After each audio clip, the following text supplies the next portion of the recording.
research, try to teach you a little something about what you're drinking. Tonight, I'm doing a live stream, as you've all hopefully been eagerly awaiting. I'm gonna just kind of talk a little bit while we wait for a few more people to roll in, but for the moment, I'm having a good time. What are you guys drinking? I see a few of you out there are going to be joining me for a drink. Seems like the viewer count is not working, so I'm going to just take that off. No big deal. All right. So, how's my audio? You guys are all in here a little early. Maybe. Oh, seems like there's no audio. All right. I can barely hear. How's that? I'm going to just keep fiddling with it a little bit. Sorry for the issue. As I do a few more of these in the upcoming year, I'm going to do quite a bit better at the setup here. All right. How's that? Is there any audio yet? You can't hear me still. All right. Awesome. I'm sipping on Tom and Jerry. All right, so Kenny can hear me, potentially. All right, so I have cranked my mic. Let me know. I'm gonna just kind of talk for a minute here. All right, so I'm much better. Am I too loud now? This 30-second thing kills me here. But for the moment, I'm going to talk, and I'm going to assume everything is okay, and you guys can all let me know. So better, but not perfect. Not much better. All right, let me fiddle a little bit more.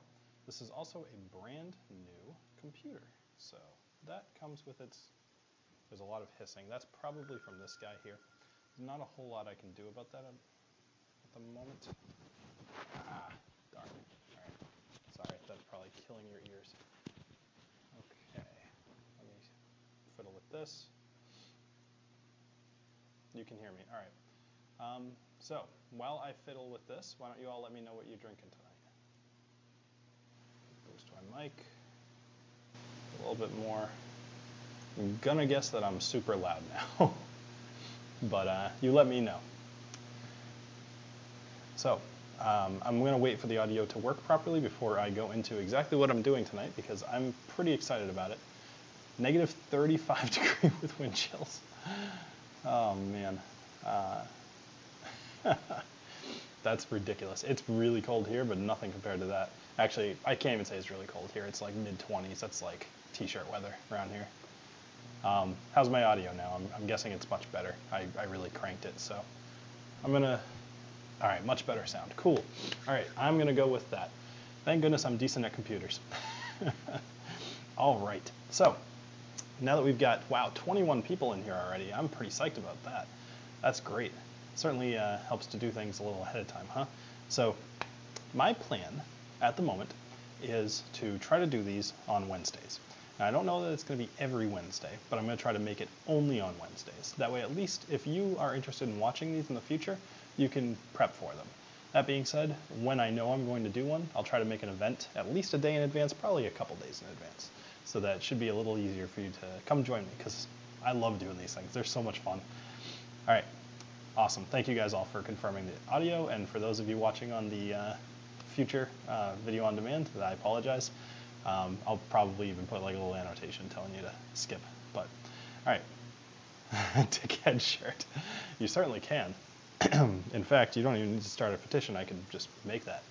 All right, so since you brought that up, I am going to be making some sort of merch. I'm not sure what yet. I've actually been kind of brainstorming with one of my viewers here, and he's given me some decent ideas, and actually I kind of want to expand on those.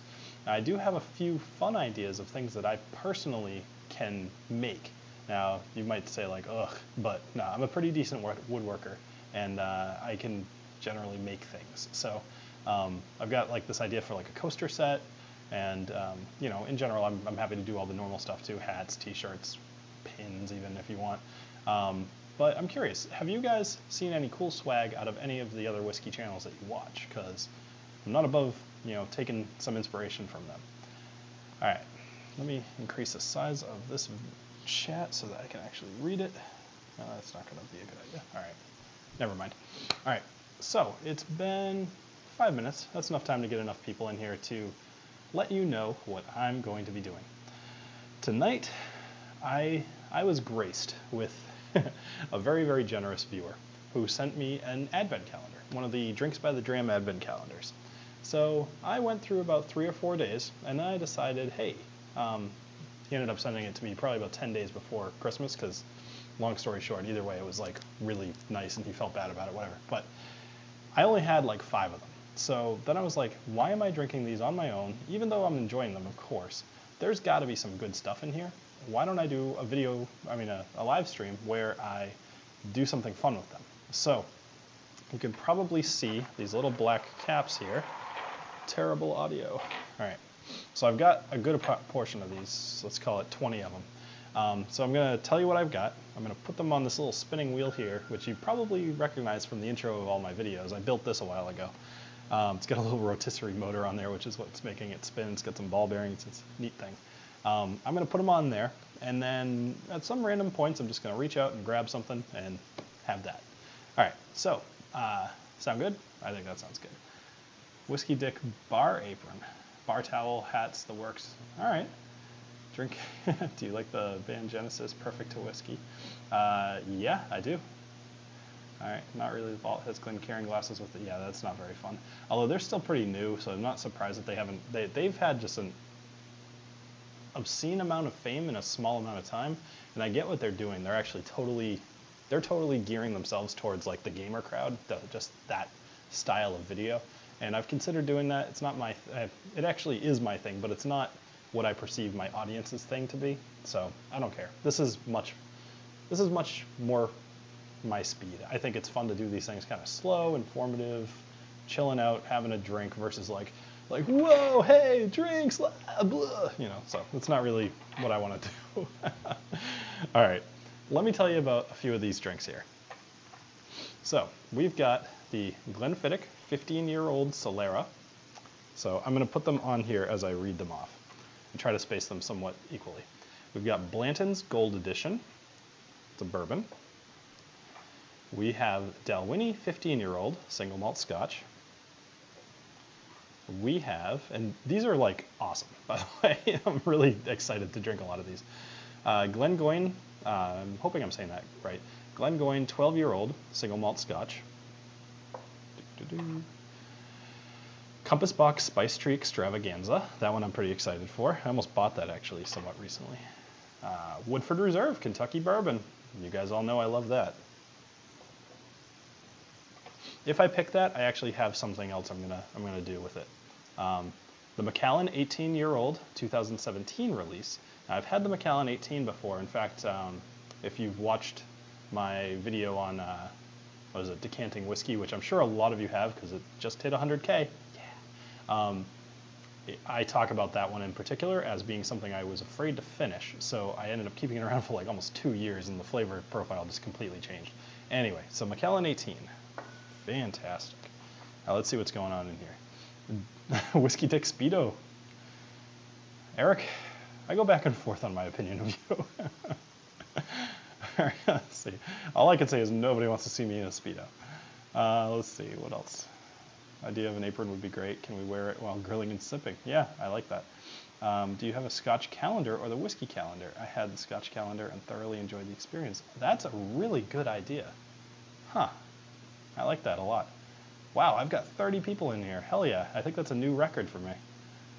Let's see, what else? You'll never touch the Swiss stuff after this one. Oh. Gold label, not silver. All right. Ricky Bobby. All right. Love Compass Box. All right. Anyway, all right, so let's keep going. So this one I've never heard of. Writer's Tears. It's a copper pot Irish whiskey. So I'm pretty excited for that one. I actually like Irish whiskey. I know this gets kind of a bad rap sometimes. All right, Compass Box Spice Tree Extravaganza. So we got a double there. We've got Glen Farkless 2004, bottled in 2015. So that is it's like a 12-year-old. Cask Strength Premium Edition, single malt Scotch. Wow, that's 60%. Nice. Trying to space these out evenly. Is that looking cool on the camera? I'm hoping that's looking cool. Let's see, Millstone 12-year-old sherry cask matured, single malt whiskey. Johnny Walker Green Label.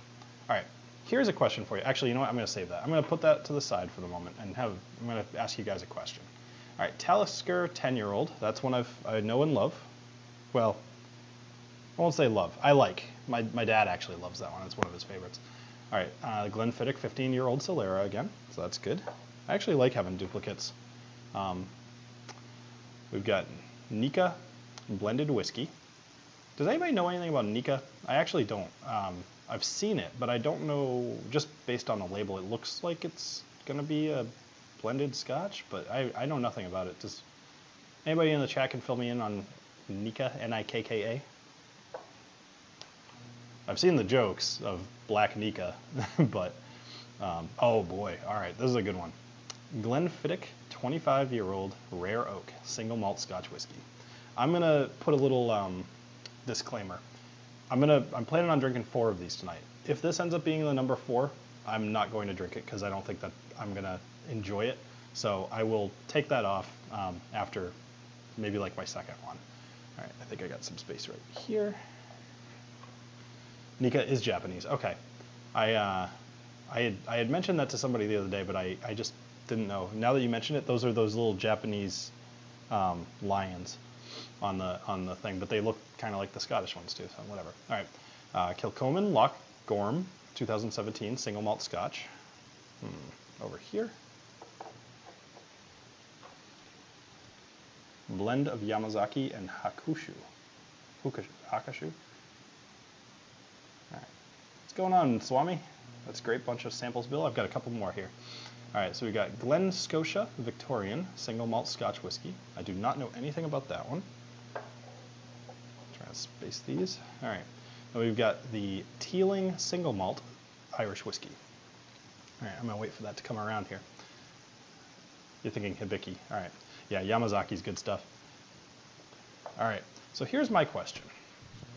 I'm not thinking I'm really gonna change because I like the way that my current format is, but typically I make myself buy or get donated or whatever bottle I'm doing because I like to have the bottle here and I like to drink it and I just think it's nice to have that as a prop versus having like a dram. You know, like if I'm saying like, hey everybody, I'm going to be talking about Green Label today. Yeah, you know, like the drinks by the dram are awesome to taste, but I like having the bottle. Do you guys have any opinion on that? Because I can tell you that the Green Label is actually going to be my next one, and drinking it by the dram would save me about 70 bucks. That being said, I don't mind spending the money because I'll drink the whiskey, so it's not like you're asking me to buy a $70 equivalent of, whoops, that was close, of Black Velvet or something. Didn't know I was on. Boo. All right. Anyway, John Priester, thank you. 106, I reviewed Nika Pure Malt Whiskey, Japan. All right. Let's see. So, I'm pretty excited. I don't know about you guys, but I'm pretty excited. Wow, I've got 42 people on right now. This is incredible. I am a happy Bill. So let me just go to the live control room here. Oh, I guess I already am. All right. Sorry, I'm bringing up one last little thing here. I really like to kind of have all of my ducks in a row as far as seeing how things are going. Yep, so 41. Excellent, very cool. All right, I think having the bottle there is a nice touch, but it wouldn't kill the show without them. All right, that's good to know. Hypnotized by the spinning wheel, I know. Very nice. All right, so I've kept y'all in suspense long enough. We've been going for about 15 minutes, and I've pretty much just read some bottle names. So I'm going to pick the Nika. All right, well, let me grab one of my Glencairns here and open this up. Now, I am not going to be able to give you a amazing nosing and tasting, you know, very detailed, all that stuff, because that is probably one of the parts that takes me, other than the editing, probably takes me the longest. And I also don't necessarily mind it. I usually just kind of sit on my couch, have a sip, take some notes, whatever. Usually you won't see me. I'm getting every last drop out of there. Let me just, there we go. So, smells good. just sit back on the couch there and I sip and I nose. All right, someone didn't go through their calendar. Hey Bill, I take it you live somewhere in the Merrimack Valley. I work in Lowell. We should have lunch sometime. I live close. I live in Northborough, Massachusetts. I used to live up in New Hampshire though. I used to live in Milford, New Hampshire, and I went to school up in Nashua. Got a supermarket only English whiskey company. No age statement for Christmas. It's not recommended. All right, so I'm going to ignore the comments for a moment and do what I can with this guy. So for those of you that have had Nika, or happen to have Nika, actually, does anybody out there have this? Because I would love to drink it along with you, and I'll give you a couple minutes if you do. Very fruity, as I would expect from a Japanese. Is that a characteristic? I've only had like three Japanese whiskeys. Is that a characteristic of all Japanese whiskeys, that they're very fruity, similar to Scotch or Highland Scotches? The other 5 are in my, well, actually, all right, so I said I was going to ignore the comments. After this, I will tell you where one of the other 5 is. The other 4 I've already had, but I'm hiding one. All right, so you get some pear in there. Some very small amount of cinnamon, which is a surprise. Green apple.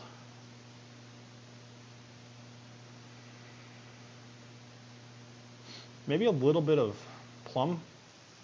All right, the legs on this are fantastic. What's the ABV on this? Wow, surprising. It's 80 proof, but it's got some good legs. So, all right. Cheers to all of you out there drinking, and the 45 of you that decided to show up tonight. I appreciate your patronage. Cheers.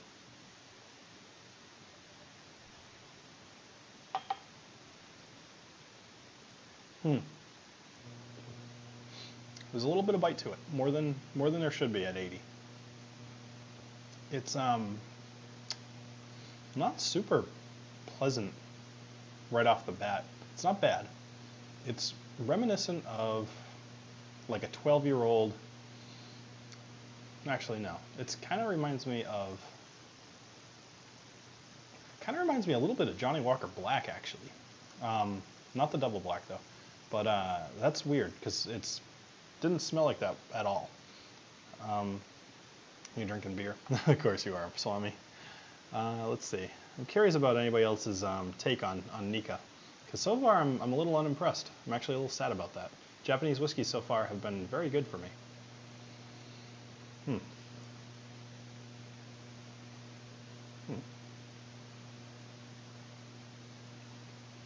Yeah, not a ton to talk about there. It's just a little burny and kind of boring, honestly. You got a little bit of like ash in there, which is surprising.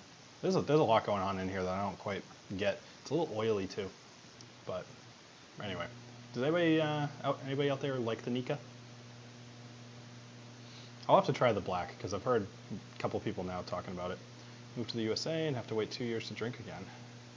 Oh, I'm guessing you're 19. I ordered 104 minis from the UK, blah, blah, blah. All right. Anyway, all right, so let me talk about the other guy that I am hiding from you. And I'm going to reach over here and hold this here because hopefully the color does it justice. We've got the Last Drop 50-year-old, 50, double matured blended Scotch whiskey. It is 51.8 ABV, and sadly only 3 ounces of it. Oh, sorry, 3 centiliters. I wish it was 3 ounces of it.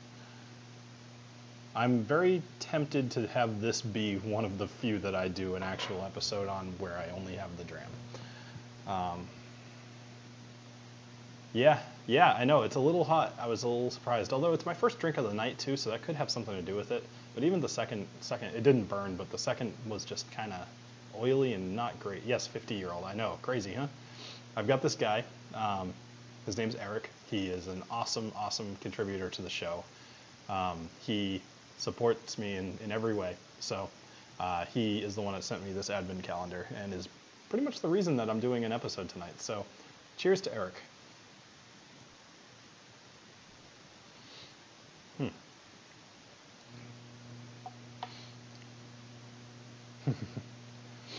Yeah.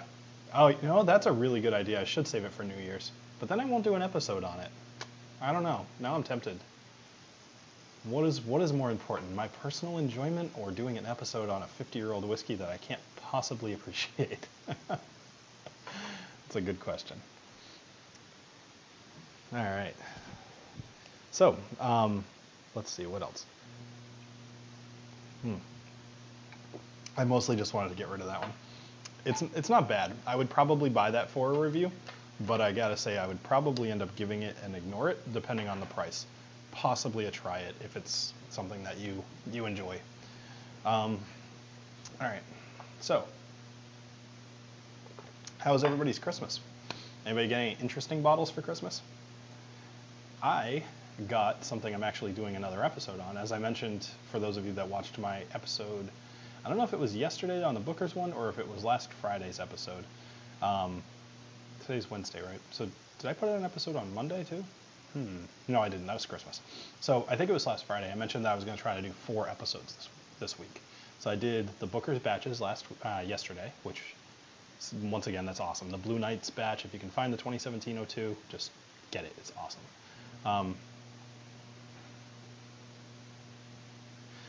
Yeah, how's that thing spinning? I have I'm not going to take it off because it would be awesome, awful, but what I'm actually doing is using the force. So I'm just that good. I just kind of don't have to concentrate on it. So I'm just like, sorry. All right, there's a rotisserie. I bought a rotisserie motor because I thought to myself, you know, actually, let me see if I can hold this up here. So I thought to myself, I'm going to try and, it's plugged into the wall too, and it's spinning. So yeah, that's a bad idea. I am not going to do that because God forbid I drop all of these. I will be crucified. Anyway, there is a rotisserie motor, and I built a little square dowel, and I just pretty much a piece of wood that I cut to size, and I put it into the rotisserie, and I bought this, which is pretty much a barrel top, stained the heck out of that, and cut the same size hole in the bottom, and then I just put the two together with some ball bearings. It's like a little plate that I bought for like $4, and it works really, really well, surprisingly. I just kind of came up with the idea. I mean, it's not like I'm the first person ever to build a rotating thing, but the entire design was original, so that was cool at least. It's the engineer in me, I suppose. All right, let's see. I got my brother a bottle of Woodford Reserve DS. In return, I got freaking Fireball. Yeah, he tried. My opinion is that anybody who buys Fireball doesn't realize that they shouldn't buy Fireball. So he probably at least knew you well enough to know that you needed a whiskey. Let's see, you got Maker's 46 and a bar set. Super excited to start using it. And the 46 is fairly good. I agree. I liked the 46. I ended up giving the rest of the bottle to my dad because he makes Manhattans often and started using it for that. So I'm curious, what is in your bar set? Is it like a like a mixer and like all the little gizmos, or is there anything special with it? It's Charles Xavier. Are you, yeah, you making fun of me? Oh, Charles, because of the force thing. All right, you know what? I'll totally take Professor X. I like it. Fireball single cask.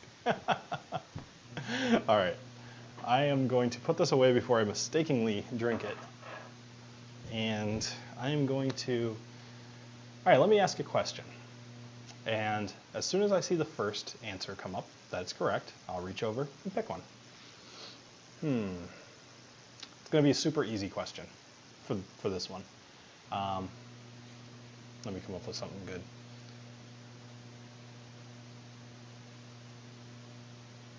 Sorry for the silence, I'm thinking.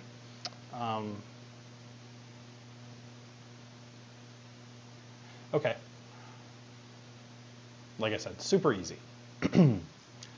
Of the mainline Johnnie Walker whiskeys, one of them has been discontinued and then reinstituted because of supply. First person to name it, I'll reach over and grab it. Or grab one. Got a bottle of Bullet. I am not the Jeopardy champions that Scotch for Dummies are, especially not off the top of my head. Save the fireball for next year's white elephant. Man, I love a good Yankee swap. I really do. So many people get so frustrated by it, but I always, it's just like so stupid. And I always end up with dumb presents. It doesn't even bother me. This year I got a stuffed grumpy cat for my work, which, platinum. Oh, so a lot of people are saying platinum. So maybe I'm wrong about only being one of them, but the answer I was thinking of was green. Platinum, I think, was maybe canceled more recently, but I don't even know that I noticed a delay in the availability of it. Either way, green disappeared for at least a couple of years, so that's the one I'm going to go. So she flung done. Whether I'm right or wrong, I'm going to give the credit to you, and I'm going to pick the one directly next to what I just had. This is the Glenfiddich 15-year-old Solera. So let's go with this. Once again, I'm actually fairly excited about this. So this is a 40%. That wax went flying. Get that out of here. And let's do this. What's going on, Drew?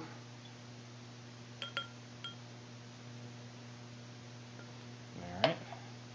Tap, tap, tap. 3 times. It's a magic number. That gets every little drop out of there. All right.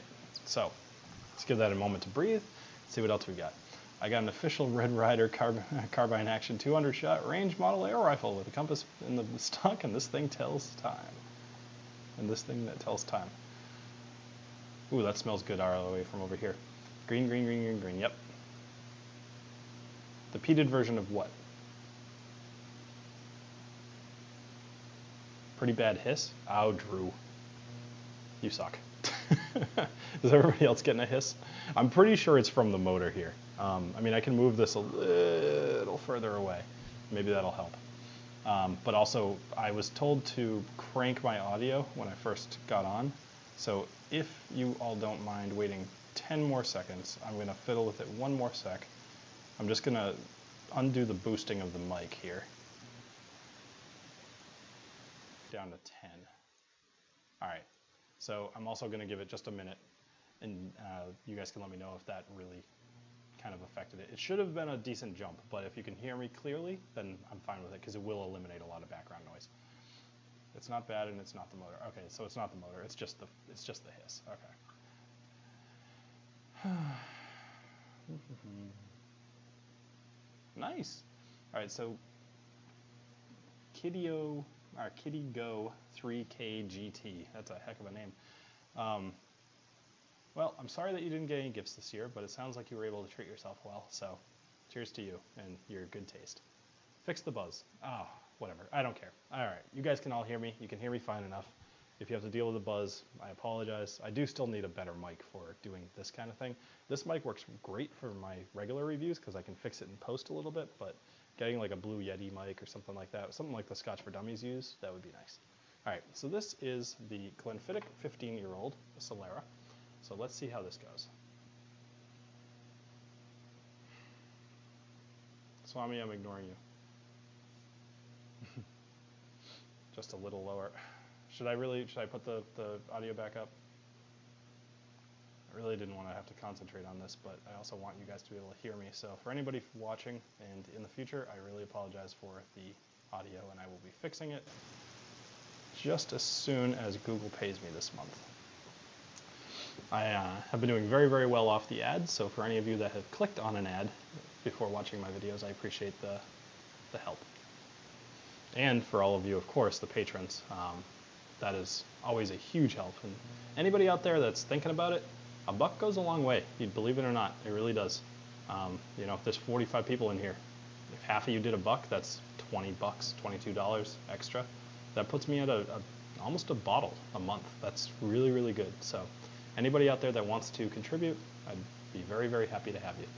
All right, let me take a sip. Actually, I gotta tell you my nosing. Now this is delicious. That's grape, white grape,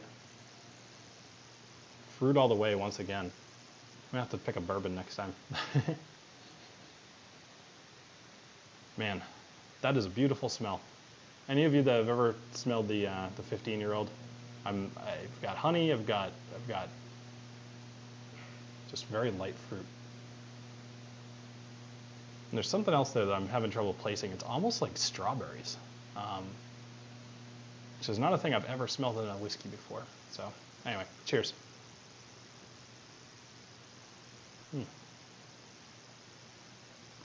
Very light, very, very light, almost like water.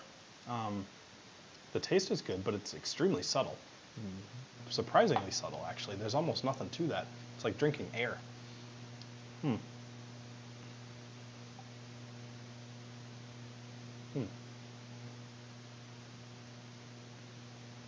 Having trouble placing this one, actually.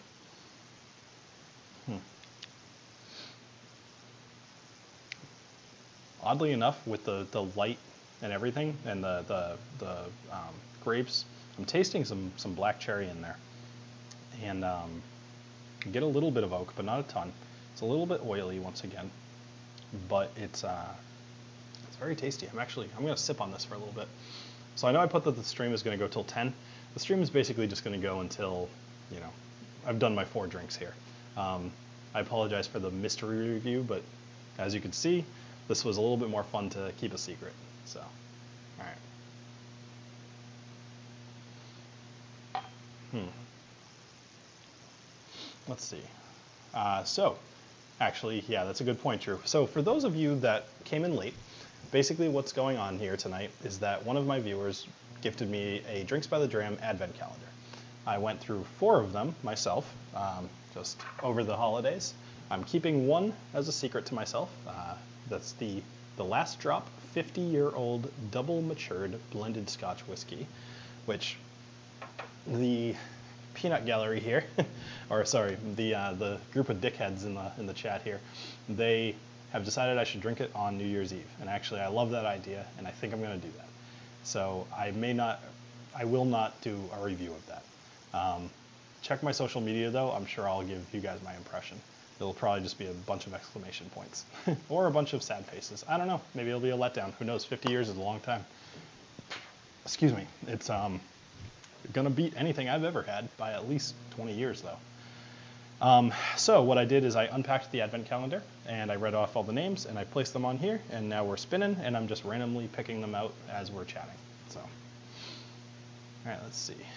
By the way, Eric, I also loved your comment on their channel. That was hilarious. Went over and liked that comment. That was good. Let's see, what else we got? All right, so other people agreeing with me about the 15. Yeah, I agree with you. I think this is a good weekday drink. I would love to sit down and drink this while I was having, kind of after, I would say before dinner, actually. If you had anything with a good amount of flavor in it for dinner, I don't think that you would enjoy this as much. It's very, very subtle and light, but nice. I almost wonder, of course I didn't bring a spoon. This is like an ongoing tradition with my live streams. I never have a way to get my water from there into here, but I also don't think it's going to make a difference. I would consider putting an ice cube in this because it's so light. I don't think you're drinking this necessarily for the bold flavor, but putting an ice cube in here actually would make it very refreshing. Think like a very mild bourbon. I was trying to think of a mild bourbon, but I drink a lot of heavy bourbons. All right, so like a gentleman Jack, like that tastes really good with an ice cube. It does, I'm not gonna say really good, but it tastes better with an ice cube. I think this would also taste better with an ice cube.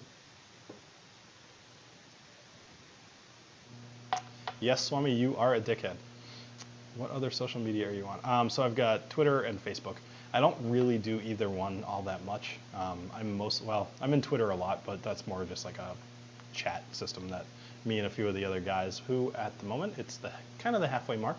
I'm gonna plug a few other channels, and I apologize if I forgot anybody, but there's, since they bothered to show up, we have Malted in Montreal. He's a great channel, does a lot of live streams.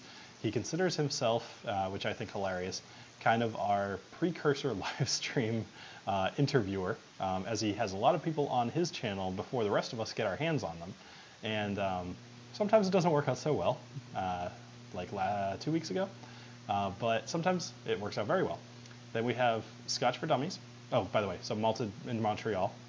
He goes by Swami, and he's extremely entertaining, but he is not a family-friendly show.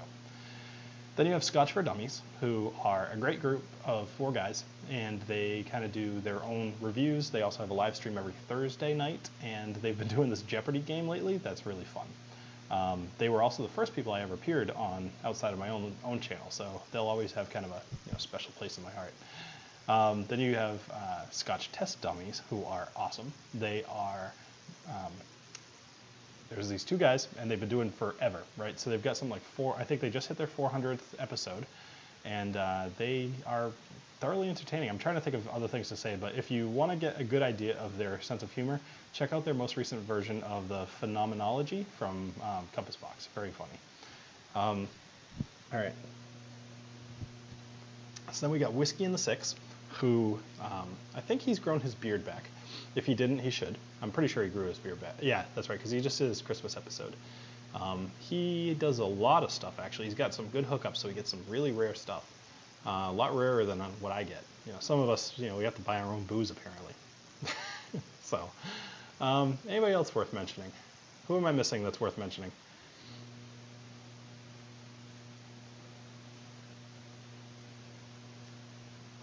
Oh my God, Aquavite. So Roy, Aquavite, he's a good up-and-comer. Actually, I see him going far. He's got the accent, he's got the knowledge, and he's a bit of a poet.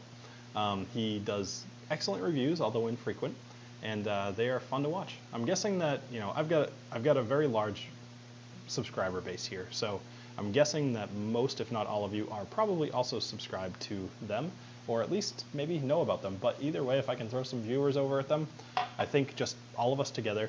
I refuse to say Whiskey Fabric, because I don't think Whiskey Fabric's a good name. Somebody else is already using that. So I call us Whiskey Tubers, and I think that's better.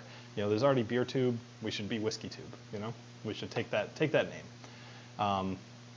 Anyway, so that's a group of people. And then there's a couple of others, but they're still up and coming a little bit more. If they kind of, what do I want to say? I'll be honest with you, I can't remember some of their names. There's, what is the other one? It's the little blue icon, Swami. What am I thinking? It's not Malted in Montreal. Obviously, you're Malted in Montreal. What's the other one? Malt something or other. So I guess I'll go JDC Drinks, but he's Australian, so I mean, he has to drink just to deal with the horrors of living in Australia. I mean, things are trying to kill you. You got drop bears. I mean, come on.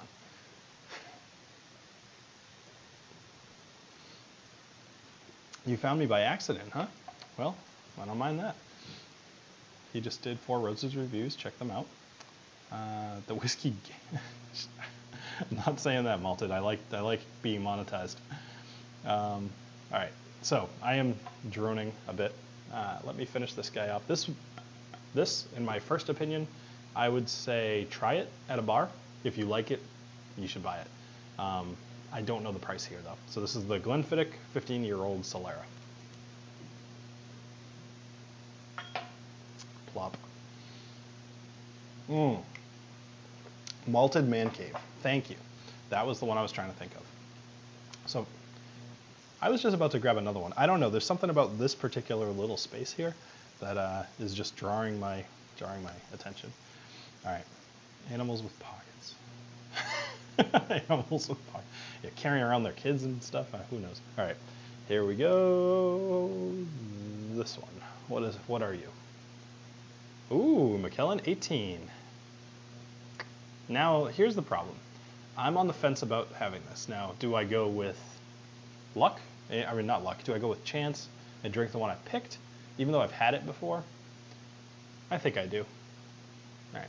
Let's see. Can you see that color? That is a beautiful color. Hopefully my light over here actually shines a little bit better on it. But either way, it's dark. It's definitely the darkest so far. Nothing compared to that. That's not the right glass. Nothing compared to the 50-year-old, of course. But it's actually close. Do something new. Oh, do something new. All right. All right. I'm glad I read that before I opened it. So let me go. Millstone 12-year-old sherry cask matured. All right. All right. I actually haven't had a whole lot of sherry bombs around. So I'll let the rest of you appeal my decision here if you'd like to in your comments, and I'll go back to that 18 on my next drink, or I'll pick something new. It's your call. You guys are running the show, not me. I'm just here drinking. So let's give that a little tap, tap, tap. See? Gets everything out of there. Cool.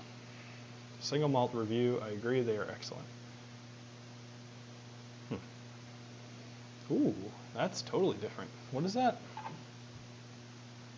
Sherry cask matured single malt whiskey. Millstone 12-year-old. All right, so the initial nose was not harsh like a peat, but it's harsh, honestly, like a 12-year-old, something that hasn't had the time to mellow quite enough, but it's loaded with butterscotch. Just get my nose right in there. That's what it is. It's coffee. You're right. Nailed it. It's coffee. Good call. So who is that? That's Julian Martin. I like that. Nice. Good call. All right. So I'm gonna leave it at that. It's a little bit harsh, but it does have some notes of coffee without a doubt. It says sherry cask, so I'm hoping that comes across in the mouth, in the palate versus the nose, because I'm not really getting that too much. Then again, as I said, I haven't had that many sherry cask finishes, so it's kind of unfamiliar territory to me.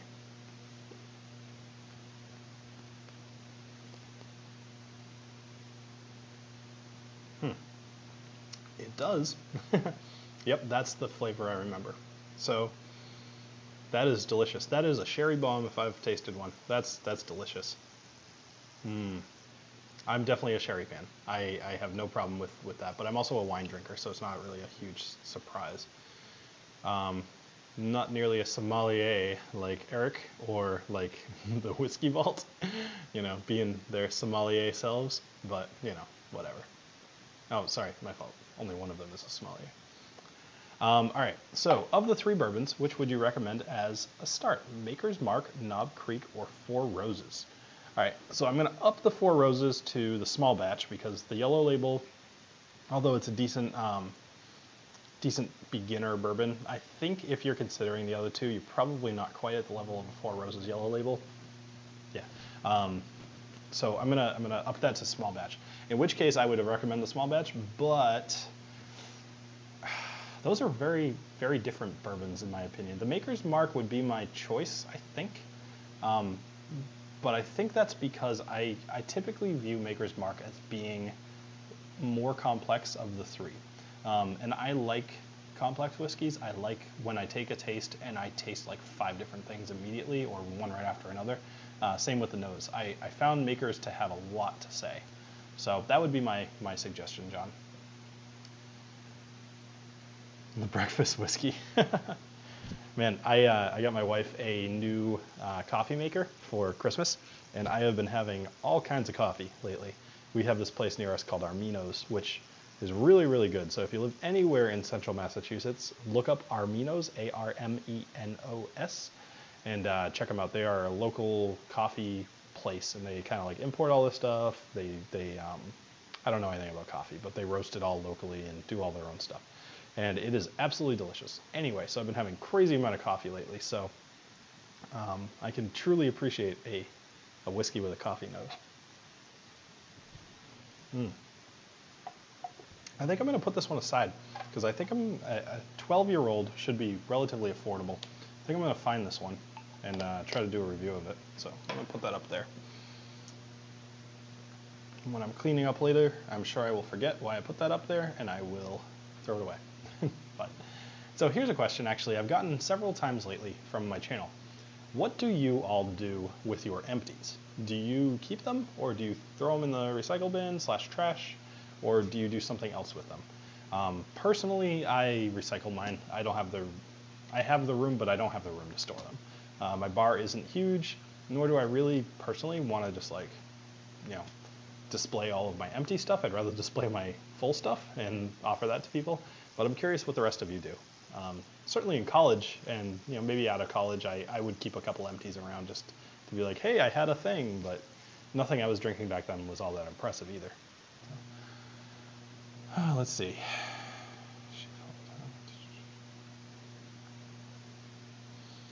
So triple cap, the small batch, if you've never had it, you should really have it. I personally, I love it. It almost, it might be a contender for Woodford Reserve Double Oak for me.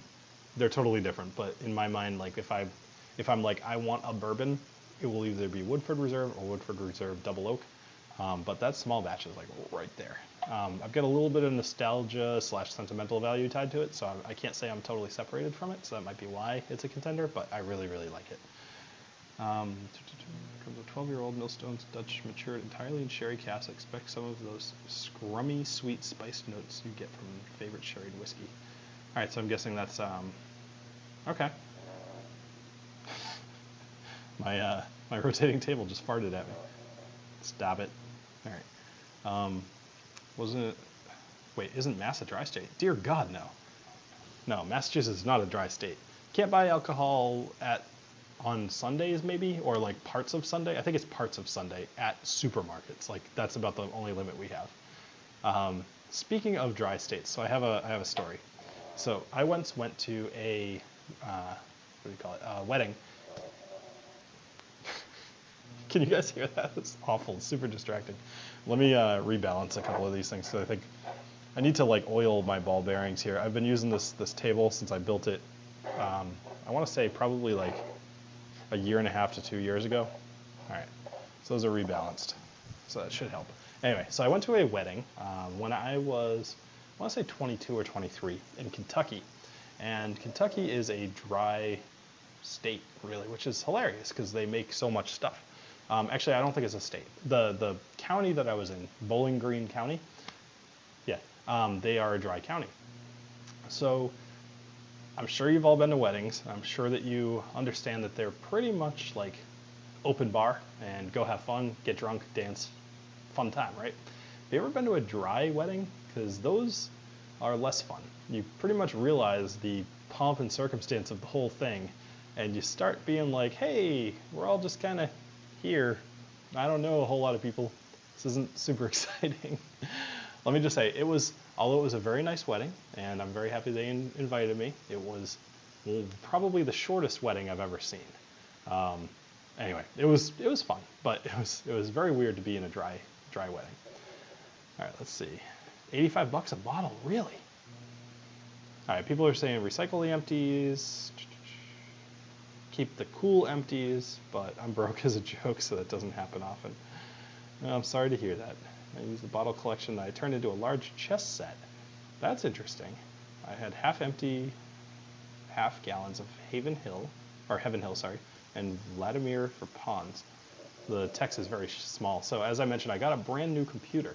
So I'm actually kind of hoping that the video is a little nicer than it's been in the past. At the very least, you should not be getting any video interruptions.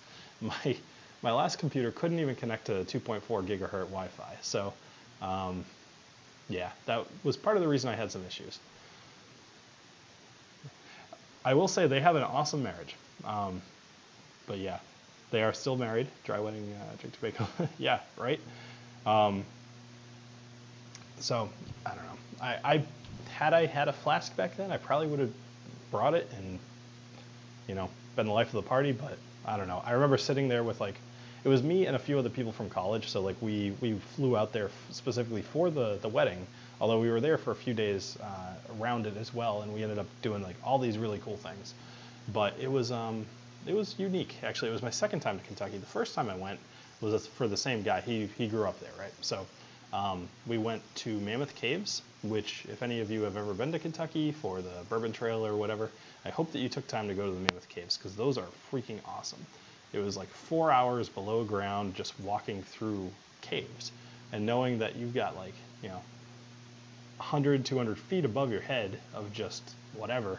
But there was this one room, I think they called it the Grand Ballroom, and they said it was so big it actually had its own weather pattern, like it would rain inside of there or something like that, or maybe I'm sure it was just more of a condensing thing because the temperature doesn't change that much. But it said it had its own weather, which is baffling to me that a room could be that big.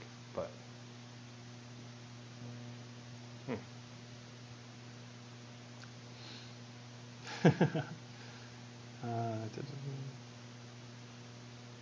So Shi Flung Dung, what do you think? So they bought a ton of nips to try. What were some outstanding nips for you? I'm going to put you on the spot here. All right, let's see. What else do people say about their empties here? Recycle, keep the excellent bottles. Used to keep the tins and tubes. Actually, I could see that a little bit more so than the bottle. Has anybody here ever tried to make like a lamp out of a whiskey bottle? I see those occasionally at craft fairs or whatever. You know, that stuff I go to that's in my town. And you walk around and you're like, hey, you know, what do you got? And they're just like, I made a Jack Daniels lamp. And it's like, cool, not having it. That being said, I mean, I could go with like some of those. Oh, I'm going to interrupt myself. So, Highland Park. Highland Park is nothing if not excellent at marketing. So have you all seen Highland Park Dark that's coming out? I think it either is out now or coming out extremely soon. I think it's like right at the end of the year. And then they're following it up by a second release in the spring of the Highland Park Light.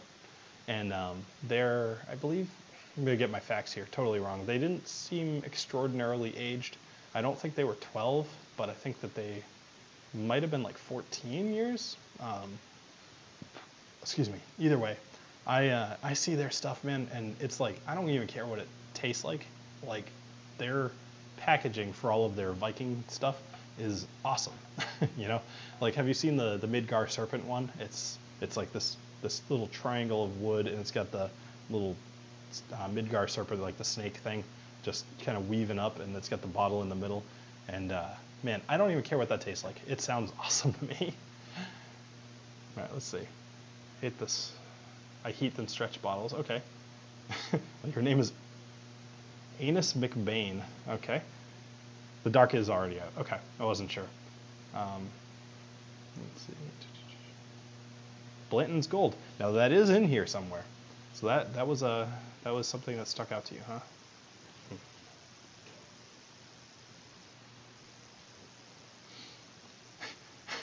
Yeah, I brought that up to Swami the other day. They have the Highland Park Dark Origins, which, hold on one sec, let me do this. I've done this before, but I can do this a lot faster this time. Highland Park Dark Origins. I want to show you guys this. As I've mentioned, yeah, there it is. All right. As I've mentioned a half a dozen times, I'm a gamer. So to me, when I see this, add image, okay, browse to desktop, and grab this guy. All right, well, that's apparently going to just take up my whole screen.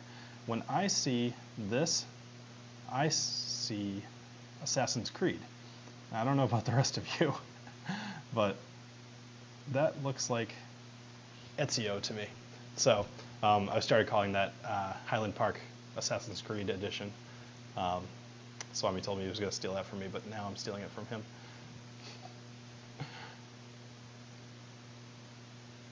You're a PC gamer. Okay, perfect. Yeah, I'm excited about this new computer because I can actually play some decent games on it. But I recently bought the Mega Man anthology on PS4. It's 1 through 6, and I've never played 5 or 6, so I'm excited about that. But I proceeded to get my ass handed to me by Mega Man 1 again, which hasn't happened in 25, 30 years almost. So, all right. This has taken a while, and the reason for it is that it's really good, and I kind of don't want it to go away. And I've been, of course, talking a lot. So I plan on doing a video pretty much at the beginning of the year. What is the first? The first is 4 days from now. 1, 2, 3, 4. So I'll probably put it out on the 5th, about, or maybe some point in the middle there, about kind of what I'm doing with the channel, because I've got some pretty exciting ideas for this year. The least of which is a website. I am a software engineer, so I can whip a website up pretty easily, but I've got some ideas for a website that, or some features that don't currently exist as far as my personal exploration has gone. And realistically, from my personal skill, I can knock those out in like a month or two. So I'm going to get into that. I'm going to stop myself there. I'm going to get into that a little bit more in that video, but that'll be an extra video. It won't be my normal review. So here's a question. It has helped my channel immensely to be doing the weekly reviews, but I'm curious if all of you have appreciated the extra stuff, or if it's not really that big of a deal. I mean, I used to do the one a month, which was way too infrequent. And I did the one every other week, and now I'm doing the one every week. I don't really want to go any more than that, because I don't think I can really deal with that amount of extra work. But I'm thinking I'm just going to stick to the one a week. But I want to know if that's really what you guys all want. So Mega Man 2 is the bomb. Nice. Hey, PC Shogun, nice to see you. Swami foiled again. Let's see. Oh, Eddie. You know what? Crown Royal is good stuff. Don't knock him, Eric. It's not bad. It's not spectacular, but it's a good, as far as Canadian whiskey goes. I mean, there is virtually nothing good that comes out of Canada, like just in any context. Certainly not Swami. Anyway, I'm sad that your Christmas tree is gone. Yeah, welcome to continuity errors, because when you guys see my episode about Oban 14 on Friday, there will be a Christmas tree behind me. I do like the other graphics of the bottle. 1 a week is fine. All right, cool. Yeah, I agree with you. I can't possibly do more than that. As it is right now, I've been actually filming 1 a week, which I need to build up a backlog, because that's unsustainable for me. Got too many other things going on, and work itself is a little rough. So this week in particular, though, I wanted to do a ton of stuff, because I really just felt like I wanted to give you guys more. And I had a little bit of time, so it made sense.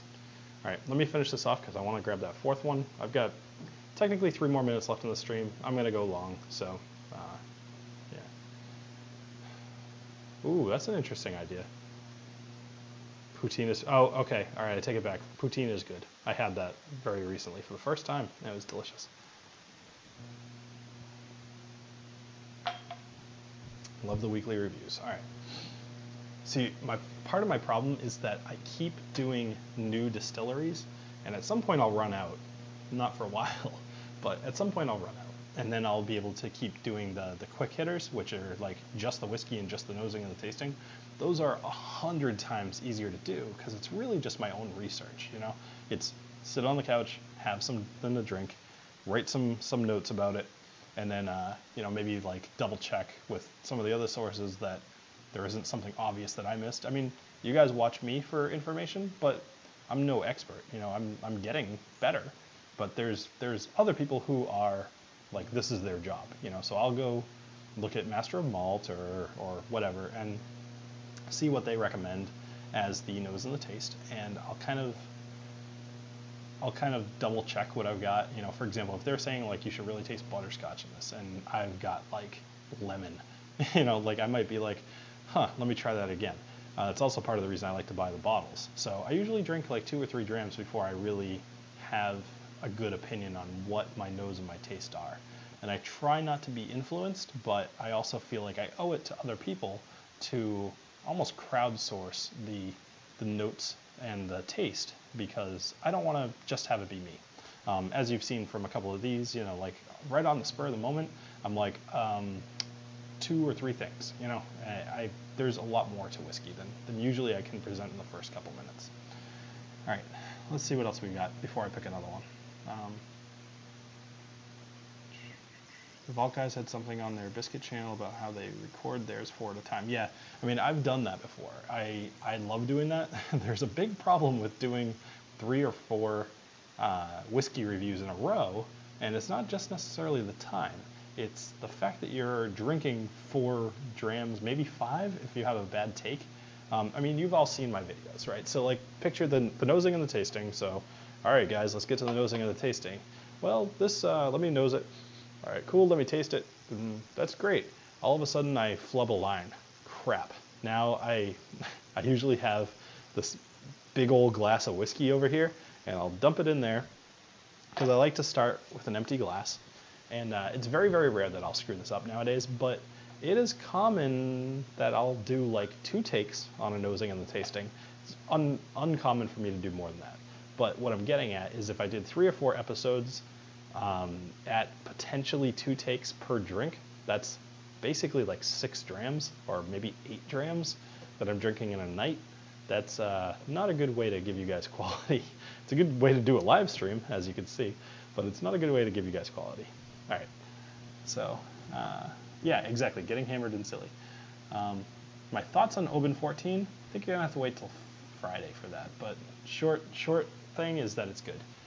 I have some, let's see, it's better to be honest than make up tasting notes. Yeah, totally, I completely agree with you. 4th episode would be perfect, picturing Bill Shirley. All right, so if anybody wants to see what I look like when I'm drunk and doing a review, go back and watch my Bullet Rye review. It was the 3rd one I recorded in a night, and back then I was not nearly as proficient at recording and doing any of these things.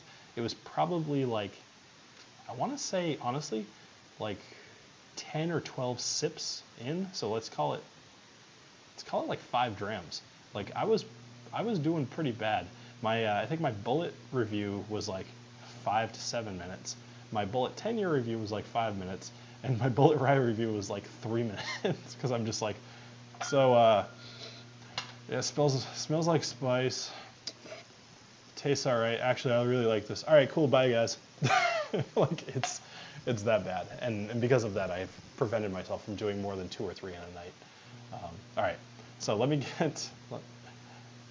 Hey, thanks. Yeah, I haven't worn the shirt in a while. It's fun. I like wearing the shirt. I think I'm gonna wear it on my live streams. I would like to get a Whiskey Dick polo and just wear that for my reviews, because trying to pick out a shirt that I haven't worn 100 times on the reviews. I mean, you guys all know I like to wear the collar. I like to look a little professional. But trying to pick out shirts that you guys haven't all seen 100 times, not that you really care, you're all dudes, or most of you are guys. Actually, I've got a better than what I would expect viewership of women on the channel. So if you're female and you're watching this later, how's it going? Thank you for joining me and breaking the stereotypes. Anyway, I get tired of trying to find shirts, so I wouldn't mind just kind of wearing the same thing, or even if I had like 4 or 5 polos with Whiskey Dick, just all different colors, I'd be cool with that. All right, I'm gonna shut up and grab this one. What's this? Ooh, hey, that is, I'm gonna call that Providence. So this is the Blanton's Gold Edition. I believe it was Shiflong Dung earlier who said that this was one of the ones that they got that they were particularly fond of when they were trying a lot of whiskeys early on.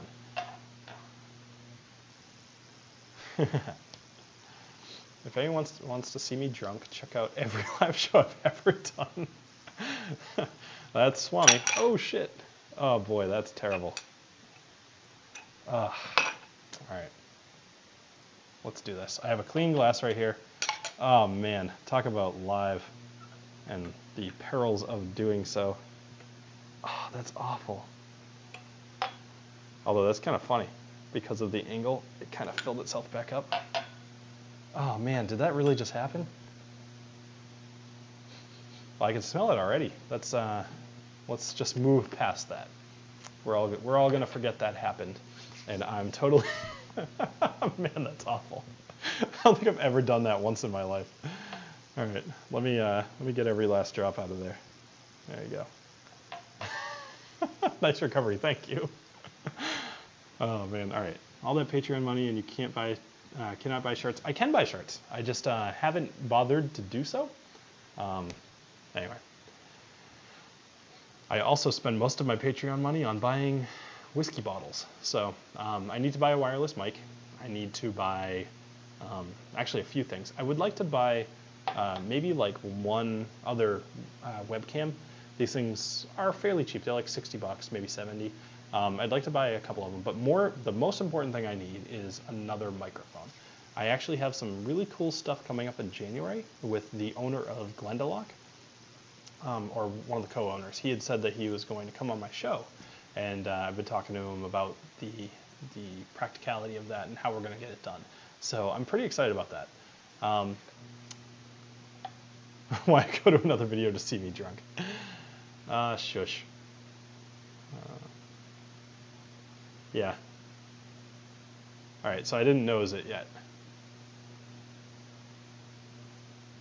Alcohol abuse. All right, let me nose this. Sorry, I'm still laughing about the stupid thing dropping in there. I can't even pretend that I just slipped. That was fully just me being clumsy and having a few drinks. All right, so.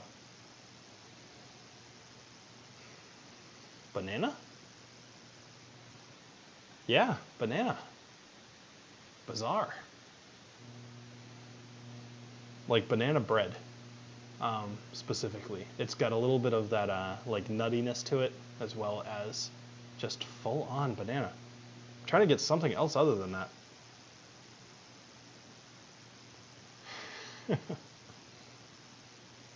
Blue Globe mics, that's what they use for voiceover narration. One of my notes. All right.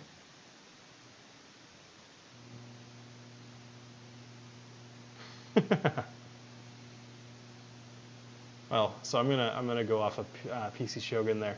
If you are currently watching this stream and you're enjoying me making an ass out of myself and dropping things, I want you to think about what kind of quality of entertainment you're getting out of this.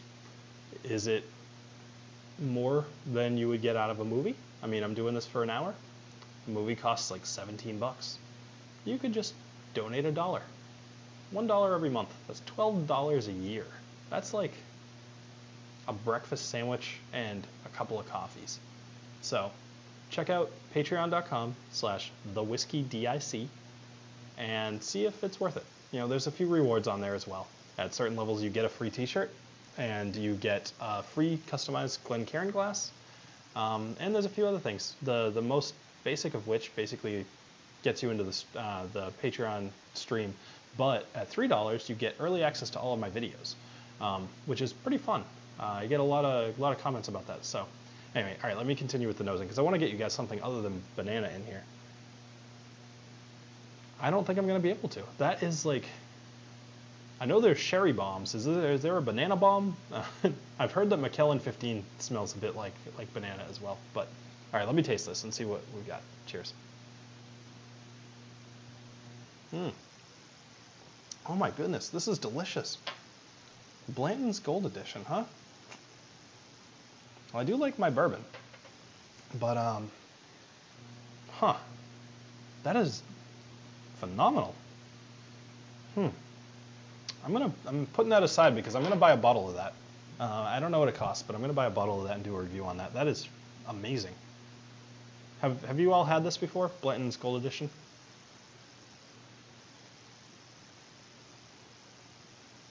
Let's see. The benefit of the communal aspect of the live broadcast. All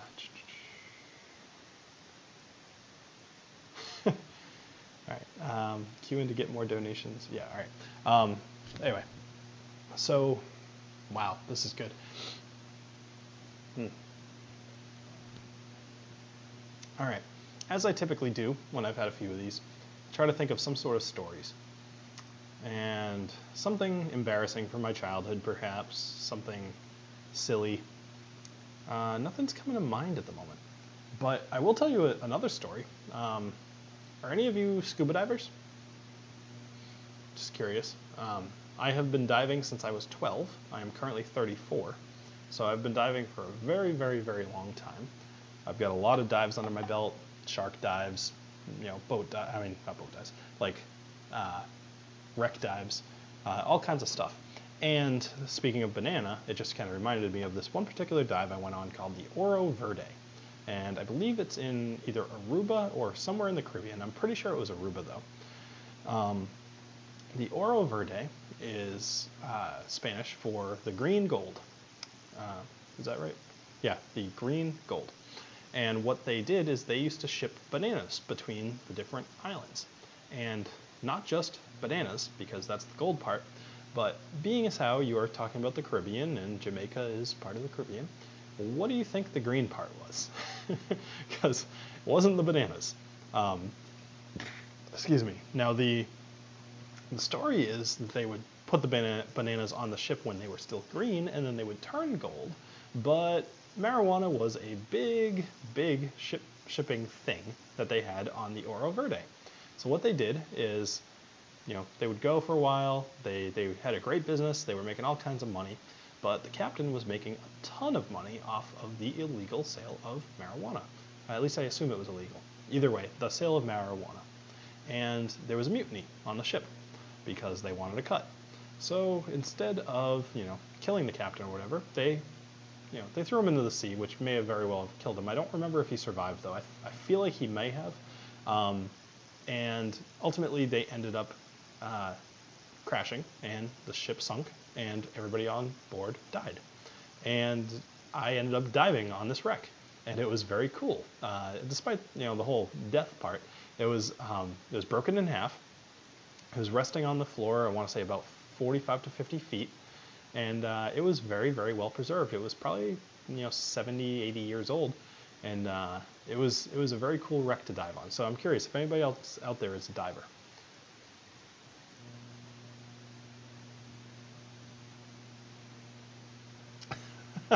Swami, you're the worst. I love it. Ah, you got some U-boats, huh? I've been diving on a U-boat before. Actually, was it U? No, it wasn't a U-boat. It was an American. It was called. Actually, was it a U-boat? I don't remember. It's all once again off the coast of Aruba. I think it was a U-boat.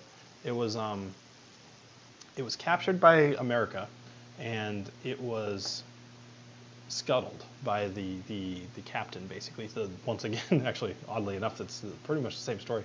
They blew it in half. They overloaded the boilers, blew it in half.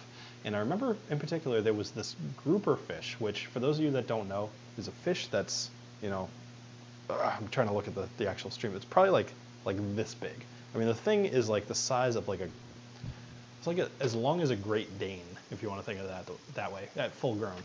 And they can be pretty big. Like I feel like if you took this thing out of the water, it'd probably weigh like 200 pounds.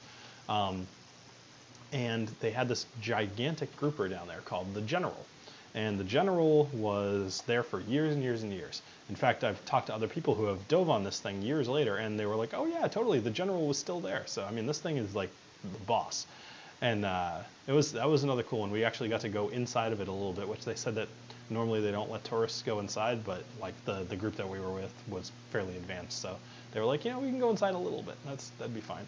But that was a little bit, morbid's not the right word, but it was interesting to see something with like, it was part of World War II. I mean, it blew up because of fighting, and I mean, it was just resting on the bottom, and because of that I got to dive on it like 60, 70 years later. It's just a cool thing to me.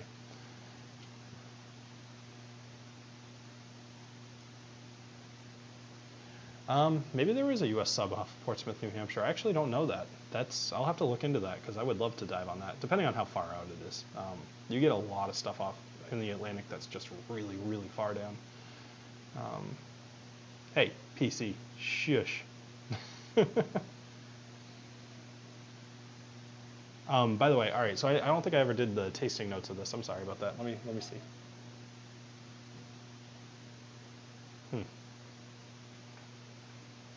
Well, it doesn't taste like banana. It is sharp. It's sharp like, it's got a smaller, so bourbon's definitely much more my territory. It's definitely got a little bit of rye in there. I would not be surprised to find if there was a little bit of wheat in there as well. It's got the sweetness from the corn, of course, but it's got almost that like lighter citrusy taste that you get from wheat as well. Kind of like that extreme honey. This is a fantastic bourbon. I've really been trying to get away from bourbons, but this one might make me go back. All right.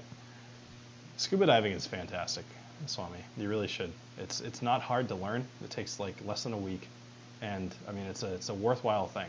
to do. You will have so much fun on vacation if you go anywhere that you can dive. I have not done a cave dive. I would love to. Well, I mean, I would love to do a very beginner cave dive. I would like to go through a cave. Oh, all right. So here's another fun story, since apparently we're talking about this tonight. So I was diving. This was actually during my certification dives. So for those of you that don't know, typically to get certified to scuba dive, you need to do 4 open water dives. And one of them, I happened to do the entire thing. I was on vacation in St. Martin. And I was there for like a week and a half with my family. I think I was 18 or 19. And I was diving off of a boat, and I was going on this one particular route that they call the time tunnels. And now the gimmick of this particular dive is that there's a bunch of what they call swim-throughs, which, if you want to think of it, it's like almost like an underwater cave, but you can see all the way to the other side. And once you go diving, if you can't see the surface of the water, the danger level increases dramatically. Now that being said, if you can see your way out, or behind you, if you can turn around and get to the surface, it's much more limited. But in this case, it was a bunch of these swim-throughs. Now we're talking like 20, 30, maybe even 50 feet of this, but it's not super far. So I'm diving and I'm swimming through this thing, and as I'm kicking my little legs, my little billy legs, sorry, let me back up a little bit. The entire time that we were diving on this thing, we had this school of barracuda that were following us. And there were 5 of them, I believe. At least 3, there were probably 5. And we had been told by the dive master that often barracuda hang around in the area, and that if we had any sort of jewelry or anything, we should take it off, because they're attracted to shiny objects, right? Just like Swami. So we were diving through these time tunnels, and these things were following us the entire time. I happened to be the last one in line, and I'm just kind of going and doing my thing, keeping an eye on them every now and then. I mean, barracuda, they got big teeth, but they're generally docile, right? So I go through, and as I'm coming out the other side of one of these tunnels, my left calf, I can still remember it, my left calf hits the top of the tunnel, and I flipped the hell out. I turned around, I sucked through probably like 400 pounds of air, just, and I thought that one of those barracuda was just latched onto my calf. And of course I felt like an idiot when I realized what I did, but I did look down, and those barracuda were swimming through the tunnel right after us. So my guess is that people had been feeding them, and they knew better, they knew to follow scuba divers, but man, was I freaking out. So Billy Corgan, huh? I wish. Scuba Bill, Indiana Bill, Whiskey Jones. I like Whiskey Jones. All right, so I've got one more diving story for you while I finish this, and then I will, I don't know, I'm having fun. I don't want to push this too far. I do like doing the 1-hour streams. It's just good to cut yourself off before you get boring. But I'm having fun. Hopefully you guys are having fun, and I think we've still got a good amount of viewers going. Yeah, actually, I've maintained almost my entire viewership, so I'm psyched about that. And so I will actually, I'm gonna give two cheers here. Number one, once again, to Eric for providing me with my drinks for tonight. So thank you very much. I owe this episode to you. And I'm gonna also salute all of you in the chat that have hung out for over an hour with me, because it's just awesome. I love doing this. I love that you all want to watch me. I really hope to put on a good show for you over the next year as well. I'm looking forward to really increasing my quality. I'm going to get better everything, and especially microphone. And just in general, I think I can really do these things. I think I can have a lot of fun with it. I have a lot of stories to tell, and I have a lot of drinks to drink. So anyway, all right. Now I have to try to remember what the story I was going to tell is. Crap. All right, so hold on. I neck that trim and crack it. Man. Well, so the problem is, because of my stupid fingers, I dropped I actually even packed a 5th one, because I was like, hey, maybe I'll have a 5th dram. I don't really want to unplug from the microphone because it's super loud, but I could grab another Glencairn. I'm not going to drink it out of the bottle. You know what I'll do? I have a good idea. All right, so I'm going to finish this guy off. All right, so, excuse me. This is the one that I poured the little nip thing into, the drink by the dram. I'm just going to fill it with water, drink this, as I probably should anyway.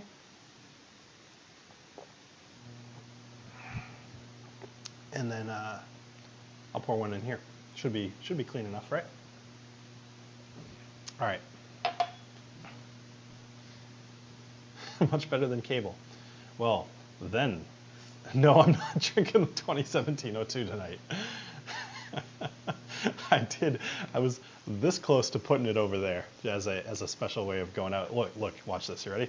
I had something here. Where is it? Oh, did I delete it? Ah, sucks. Hold on. Nope, I did delete it. Damn it. All right, whatever. I had this little thing that basically was like, call it like a tip jar. Excuse me, it counted up to, I think it was like 20 bucks or something. And it was pretty much, hey, if I get donations up to this amount, I will drink.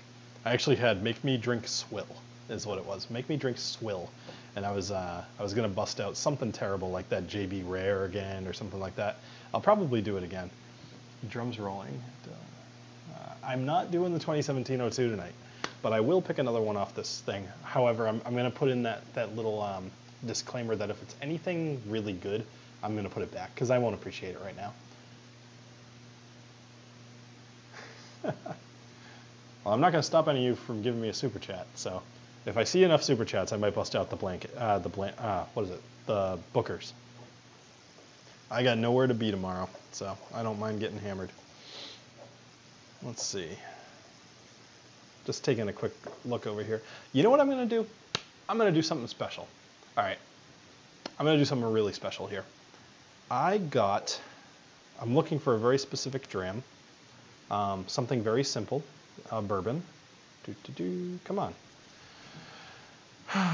25-year-old rare cask. That's not rare oak. That is not the one. Here we go. Woodford Reserve Kentucky bourbon. So you all know how I feel about this.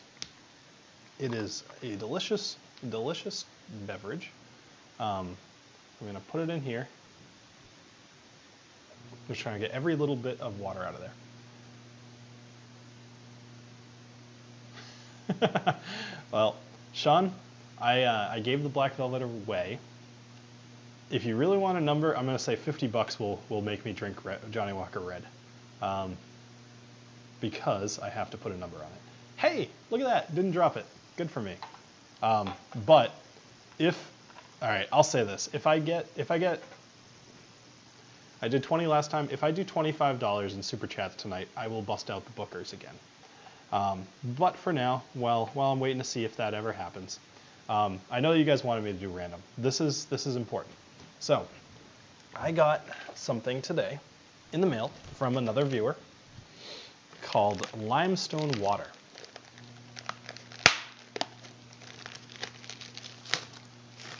So I have never had this before. I don't know much about it. I do want to give proper props, so give me just a second to look up the dude's name. Because if he happens to be watching later, I want him to feel that I appreciate him, because I do. I appreciate anybody who sends me stuff. Eric, if you're watching, I can tell just from the URL that yes, I'm pretty sure that is, but let me confirm for real in like 30 minutes or so. His name is Ronald. So Ronald sent me some old limestone mixing water, the official companion of Kentucky bourbon, limestone filtered. So what I'm going to do is I'm actually going to try this just straight out of the bottle. Yeah, somebody sent me water, but it's specifically, all right, bottled at the source in Wilmore, Kentucky by Highbridge Springs for water quality, blah, blah, blah, blah. Oh, here we go. All right. Just a splash and you'll taste the difference. Why are bourbons made in Kentucky? Kentucky's limestone aquifer produces a pure, velvety, smooth water with hints of calcium and magnesium that is ideal for making bourbon, and it's found nowhere else. Ordinary tap water contains iron, blah, blah, blah, blah, blah. Limestone brings out the taste of your favorite brand, never alters it. 100% limestone, filtered, great for ice cubes too, purified through reverse osmosis. So,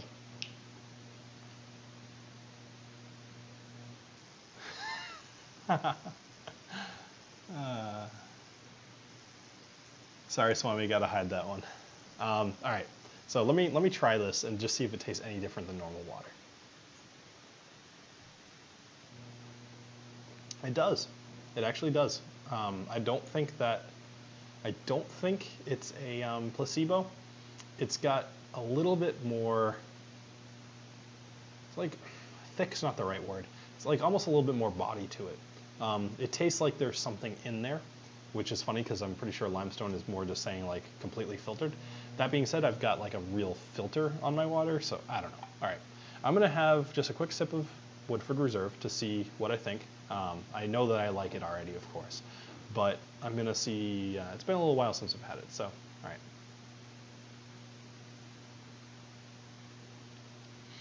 All right, so that's interesting. Woodford, it's not as good as I remember. I haven't had it in a little while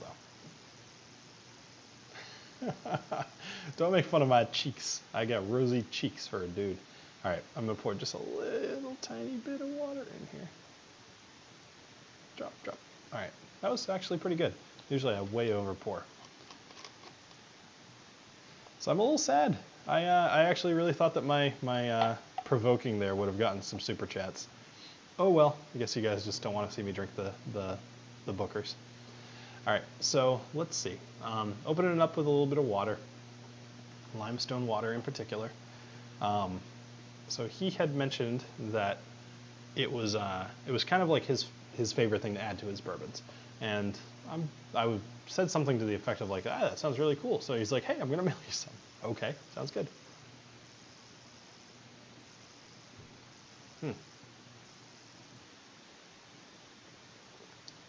I'll be honest, I don't think it makes that big of a difference over regular water.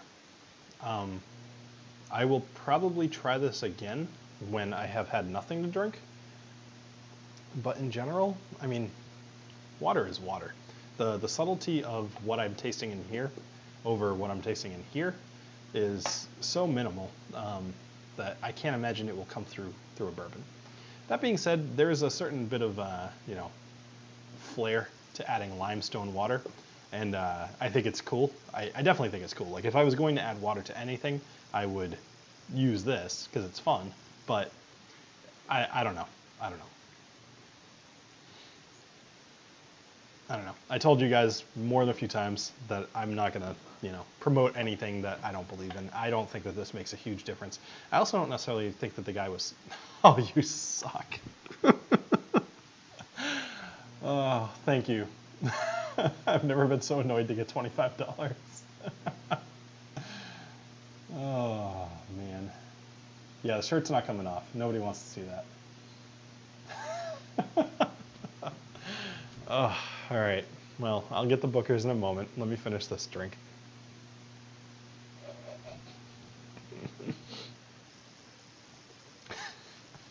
You suck.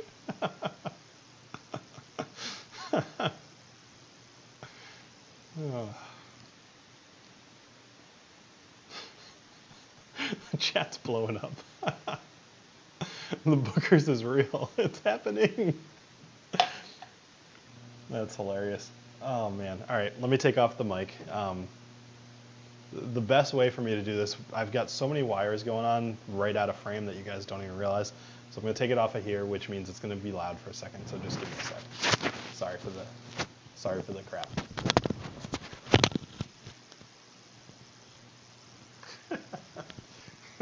Did you just assume my tastes? All right, give me a sec.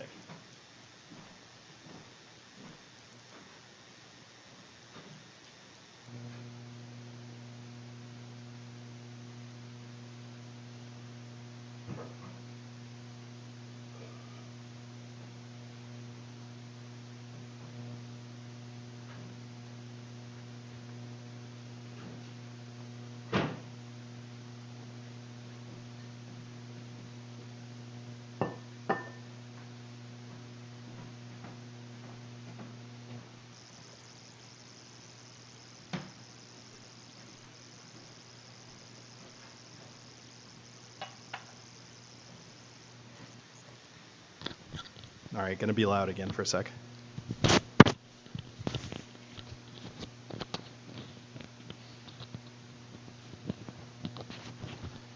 Oh, that's bad. Hold on, sorry.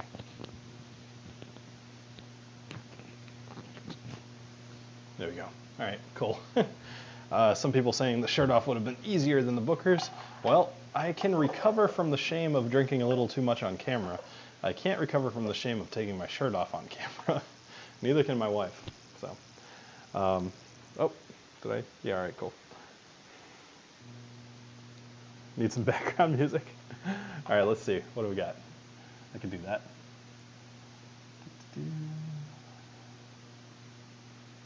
Audio input. Nope. Media source. Ah, shoot. I can totally do this. Hold on. Media source. Can only think of one thing worth playing. And that is in the Whiskey Dick folder under Assets called Texas Blues Rock. Lower that down. No, I don't do soft. Nothing soft around here.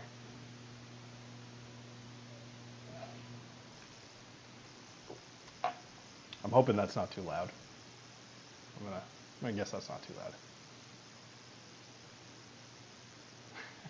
Well, so, all right, since we're talking about, actually, I took out the 01 over there because I still have it because it's really not that good.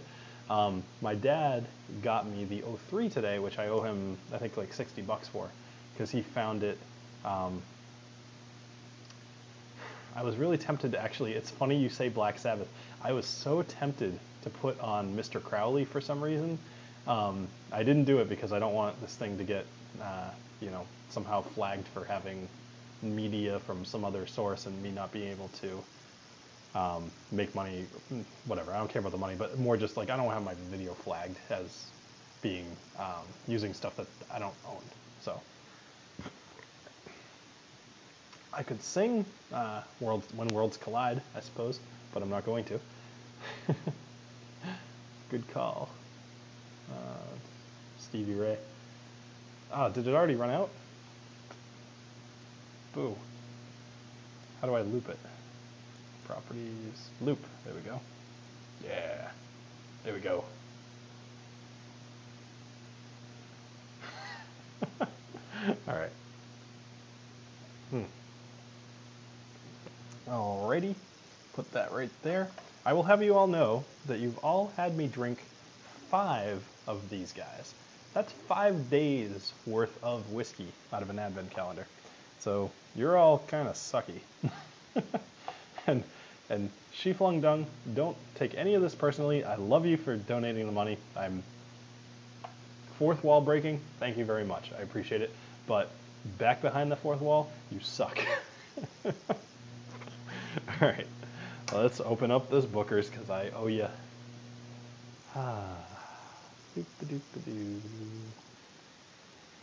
By the way, as I've said a few times, I love these tailored Milestone glasses. When you're just drinking Booker's, like, I don't get any extra money for this, actually. In fact, they only gave me the glasses. They never gave me any cash or anything like that. But they're just nice. I mean, they look really nice. They're a big old fat Glencairn. Check that out. That looks good. If you have any interest in that, check out the video I did on them. They're good. Let's see. I want to check out the chat for a little bit before I make a mistake here and drink this. Primus. Primus would be nice. Thanks, Kato. Love-hate relationship. Yep, exactly.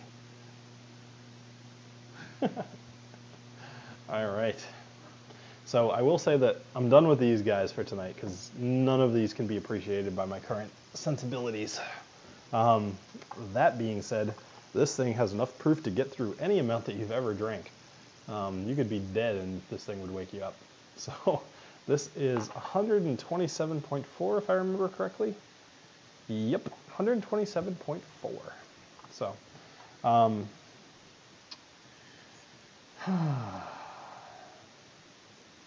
this is the face of a man about to make a mistake. I'm just trying to decide, trying to will myself into it. I'm seeing that live chat, the super chat up there. All right, to all of you. Cheers.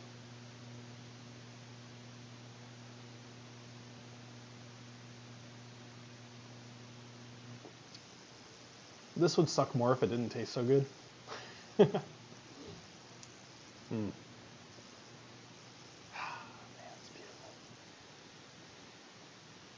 Well, Sheep Lung Dung, thank you very much. Drink a pint of Bailey's Irish Cream.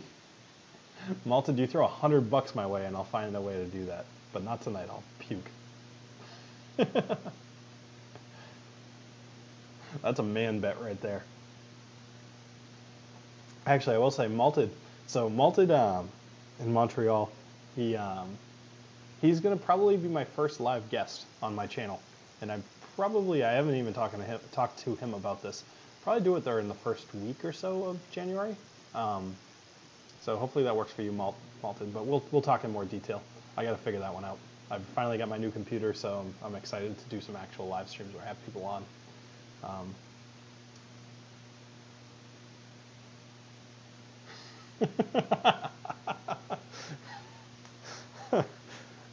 I'll let you all read that comment and just know why I'm laughing. Dude, I'll be lucky if I'm not sleeping on the couch tonight. I'm not in trouble, more just I snore like a freaking chainsaw when I drink.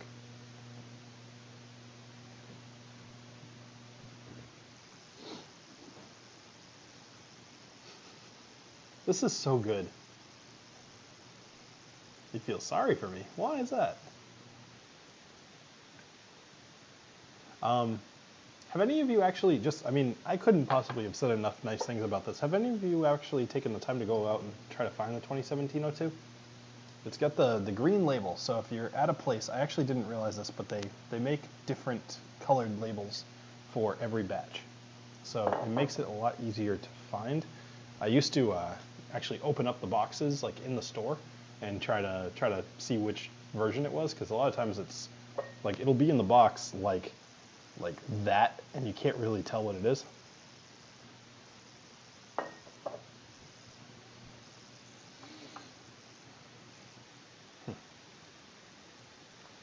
Let's see, what else we got?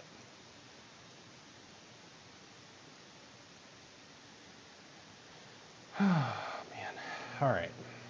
I am starting to fade, but I feel the need to continue drinking this or continue being on camera until this is gone. And I have no intention of just chugging this. So let's pick a random topic. Anybody out there either ski or snowboard? Let's say not religiously, but more than just I've been once or twice in my life. 21-year-old Glenfiddich Grand Reserve in your glass. Very nice. I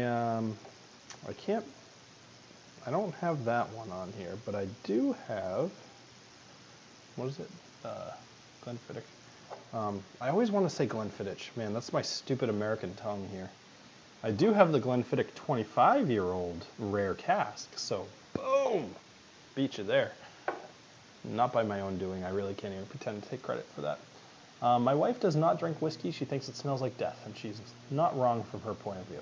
Although, you've probably all seen this. So if you go to YouTube and you just type in the word whiskey or something like that with an E, I think, you will see in probably the top 5, maybe 20 results, you'll see a video that says something like "Women taste whiskey," and it's just some chick going like, like that. I told her about that, and I was like, "Will you please be on my show? Because if you make that face, I can be like the highest rated video on YouTube." And she declined, sadly. But I respect her for that, actually, but still. All right, you got snowboard, nice. You've skied since, yeah, I guess you live up in Canada, so pretty much you got to ski to work every day, right?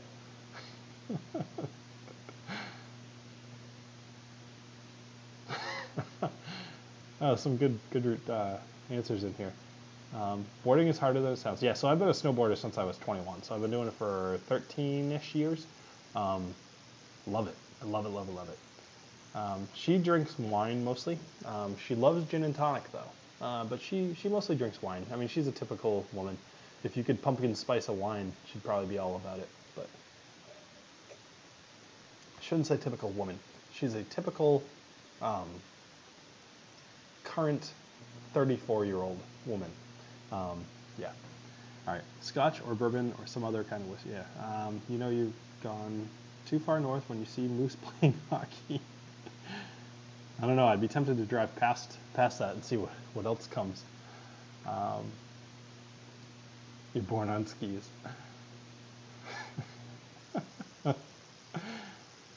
Snowboard. I actually never watched that video of the women drinking whiskey. Actually, I probably should do that. You say it's Johnny Walker. Did they give him Johnny Walker red, or did they give him black, or what? I mean, if they gave him blue, I mean, blue. Have you all tried blue? I mean, I'm still working my way up to blue. I need to do the green, the platinum. Sorry, the green, the gold, platinum, and then blue. Man, I've got 4 more to go. Jeez, that's gonna be expensive. Damn it. Pumpkin spice whiskey. I've seen that. I was so tempted to buy it, and I was gonna like, I don't know. Nobody wants to see me in yoga pants, but there was a thought of somehow incorporating both Uggs, yoga pants, a North Face jacket, and pumpkin spice whiskey. So I could truly be like, what's the term? Basic bitch. I believe that's what the kids are saying these days. So basic white chick, yes, basic, yeah, exactly. All right, let's see. What else? The only thing available here is Booker's Small Batch Bourbon Series number 2 for $70. Booker's Small Batch Bourbon. There's a different name for that, isn't there? It's like, I forget what it's called. I'm planning on doing all of the Johnny Walkers. I want to do the whole rainbow there. Excuse me. Oh my God, it's so overpriced. It's ridiculous. It's good. It's okay, actually. It's on the better side of okay. If I were the kind of guy to give an actual rate, so this is why I don't give ratings, right?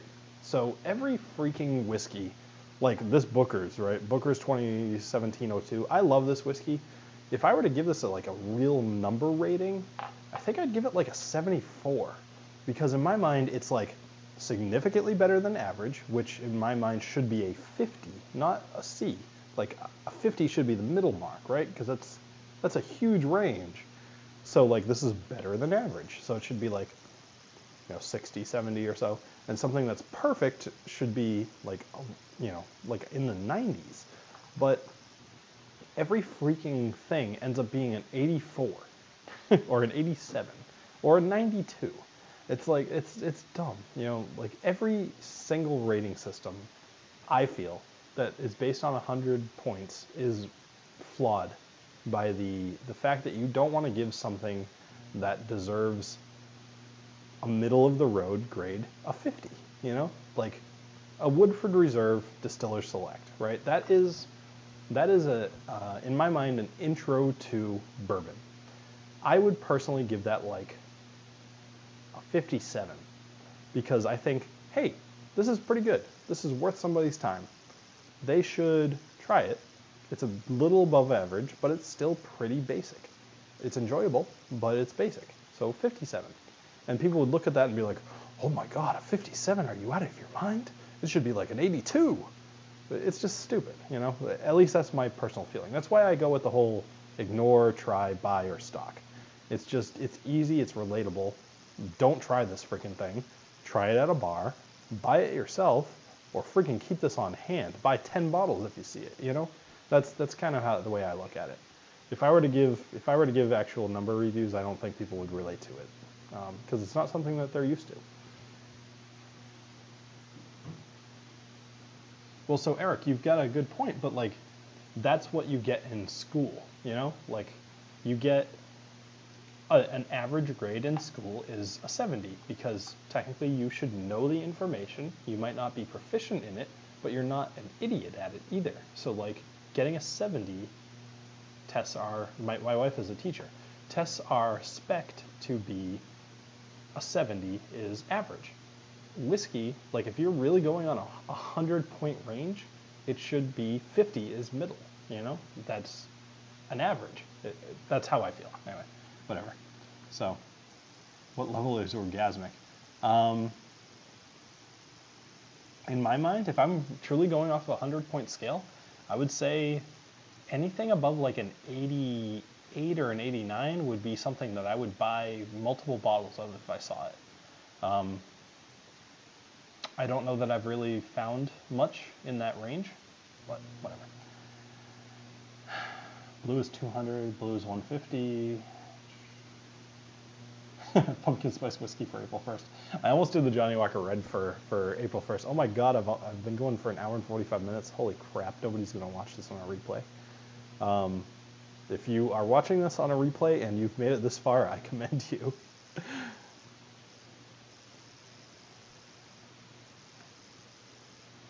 I guess I don't really care. I'm having fun.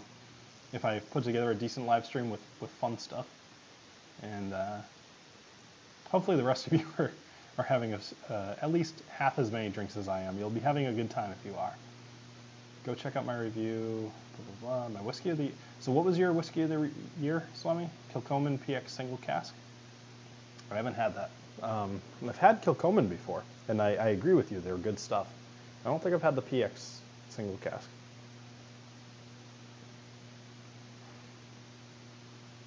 Oh, yeah, She Flung Dung. I saw it, actually. So those of you that don't know, or maybe you've never done a YouTube video or whatever, YouTube like channel for real, you get an email every time somebody subscribes to you.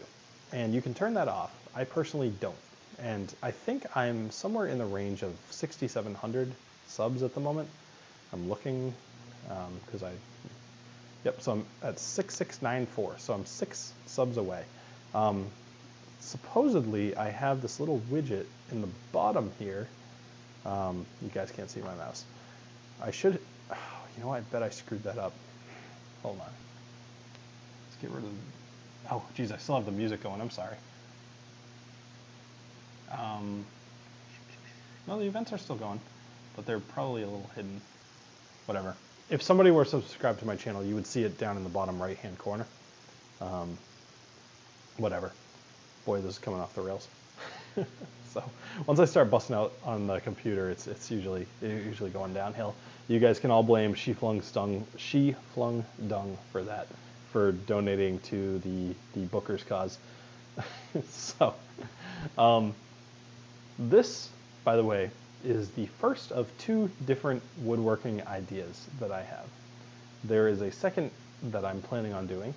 I'm not going to reveal it because I don't want anybody to take the idea, but it should be coming. If I'm being realistic, it'll be within the next 6 months where I actually have time to do it. I recently sold my table saw because it was a piece of crap.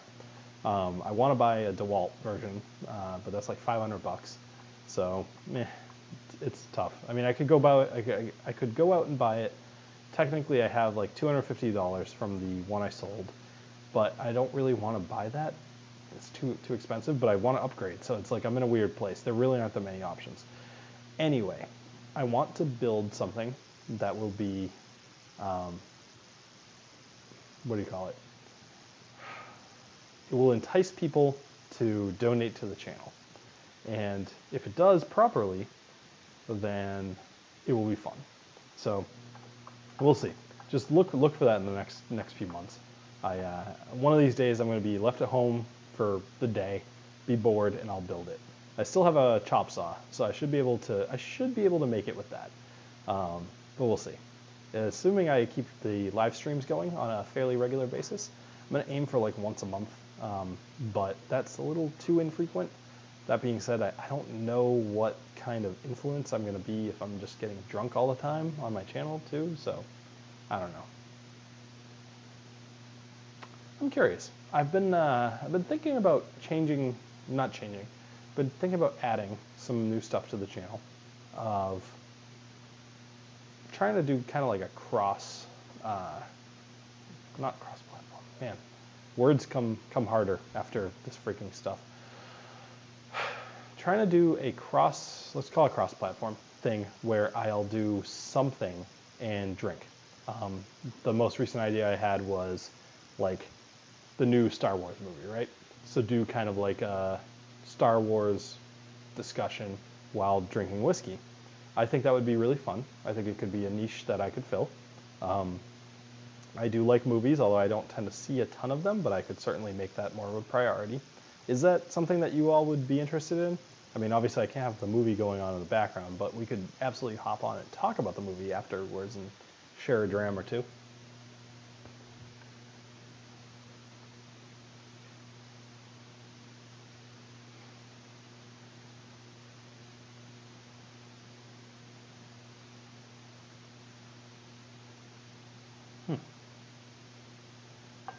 Eric, I'm gonna have to check into that. Chasing liquor hound territory. I'm gonna guess that means I'm getting too drunk. Yeah, I turned off the music. Drink a 5-finger fillet.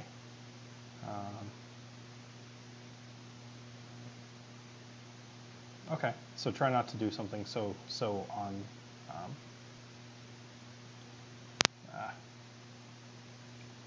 Sorry, she flung. I gotta hide that one. Let's see. Sergey's system.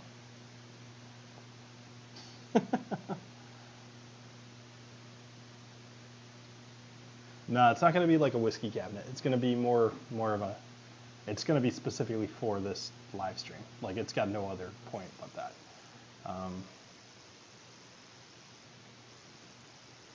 A life in the night of Bill. Words come hard.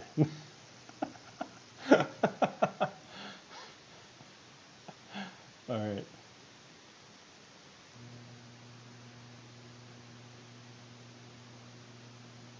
Stay away from a wooden phallic dram holder. Will do. All right, so I have a couple of other ideas of things I'd like to do. So at this point, it's 10:52. I'm gonna go for 8 more minutes. Call it a 2-hour live stream. Holy crap. I think that might be one of my longest. I've done close. I may have done over. Either way, it's gonna be up there. I've got a few other ideas. I recently, for Thanksgiving, I actually made this bourbon carrot dish, and it was really, really good. Actually, it ended up being kind of a highlight for the meal. I'm not gonna do something like binging with Babish, where I've got like a hot plate and doing that whole thing, although that wouldn't be a bad idea. But I would like to do some more like random things. I've kind of gotten away from doing the, like 3 reviews and 1 informational video every month, mostly because I've kind of run out of ideas, or mostly. I have some random ideas, but they're not things that I think my normal viewership would enjoy as much. For example, like, what is bourbon? What is rye? What is whatever? Those would be good for searching. And I'll probably get to them eventually, but I would like to do things that people that are actually subscribed to the channel want to watch. I certainly don't want to ever get in the position where somebody sees my video and says, I don't really want to watch it this week. Like, that's awful, So I've got a few different things I would like to cook. And actually, I've got this really cool video in the works right now because I got something for Christmas, and I'm just going to leave it at that. But I've got something for Christmas that I am going to release a video potentially even tomorrow on, if it's done in time. I'm not sure. We'll have to see. So anyway, let's see what else is going on in the chat here. I will say Swami. So Swami's commending my ability to hold my liquor, and looking at all those empty glasses, I will immodestly agree with you. I think I'm doing a pretty good job. However, Swami, I will say that there has been a few times where I'm about to drop like an F-bomb or something else, and I stop myself and I say heck or whatever. I just don't want to get demonetized. It's silly to do all this. Sean, what's going on? Sorry guys, came in late and tried to catch up too fast. Malted jokes. Swami's probably one of the funniest guys in the WhiskeyTube community. I think he's pretty good. I think he's an underrated channel. Bill, rather than do what you think your viewers want to do something you are curious about, want to study. Yeah, I mean, I suppose that's a good excuse. Boy, once again, words come hard. That's good advice, Eric. It's something I try to remind myself of often, but when I see videos that necessarily, like, I did a video on how to nose your whiskey and how to taste your whiskey, right? 2 separate videos.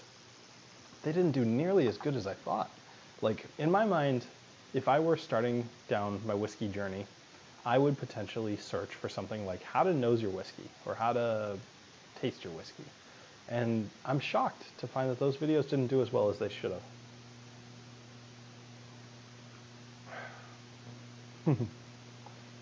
So I've got a little tiny bit of this guy left. Got 5 minutes left. Have I added water to this yet? I don't think I have. I'm gonna wait for an answer there. But yeah, Angel's Envy, that's coming. That's for sure, that's coming. I've actually got good stories about that one as well. No, I don't really get in trouble for swearing. It's more just like, so if I were to drop an F-bomb, right? So YouTube, they do an audio, voice to text basically of your entire transcript. That way they can translate it into different languages. It makes sense for them. And if they see certain swears, they are likely to flag you for demonetization, which means that my video is live for days without me making any money on it. Now, the first few days that a video is live is when it makes probably like 60% of its cash. The rest of it is over time. And getting demonetized during that initial surge sucks, right? Because I don't make any cash off of it. And as I've said before, pretty much like all the money I make on this channel, I end up putting back into bottles. I mean, these things are 75 bucks a pop. And luckily I'm at a place now where I can just randomly go to the store and buy whatever I want within reason, but it's still like, I'm very fortunate. But if I'm not making money on the channel, that's gonna get hard. And once again, I have to go back into me funding the channel, which produces lesser quality drinks. So if you look at some of my first videos, I've got like Jack Daniels and Bullet and $30 bourbons. I've recently gotten into more scotches because the channel is paying for it. I can afford to get an $80 bottle of whiskey off what the channel is making, and that helps. So, or when people like She Flung Dung donates to me drinking insanely high ABV bottles.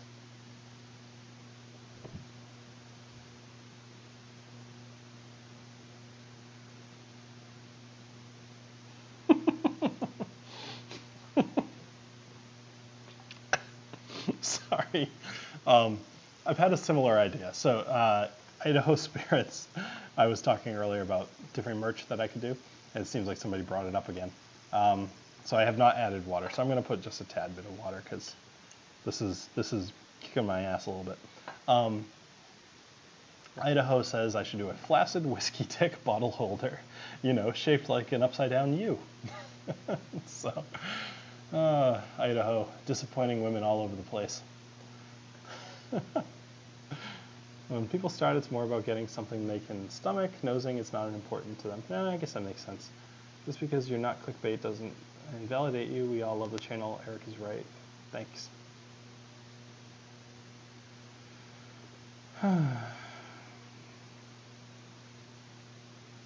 Sorry, I'm just reading through some of these things. Big booty bitches. Wow, haven't seen that in a long time.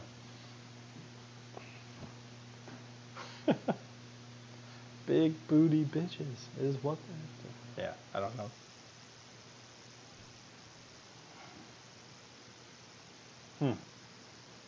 All right, so because you have all hung on and I've got less than a minute to go before I hit that stop streaming, even though I kind of really don't want to.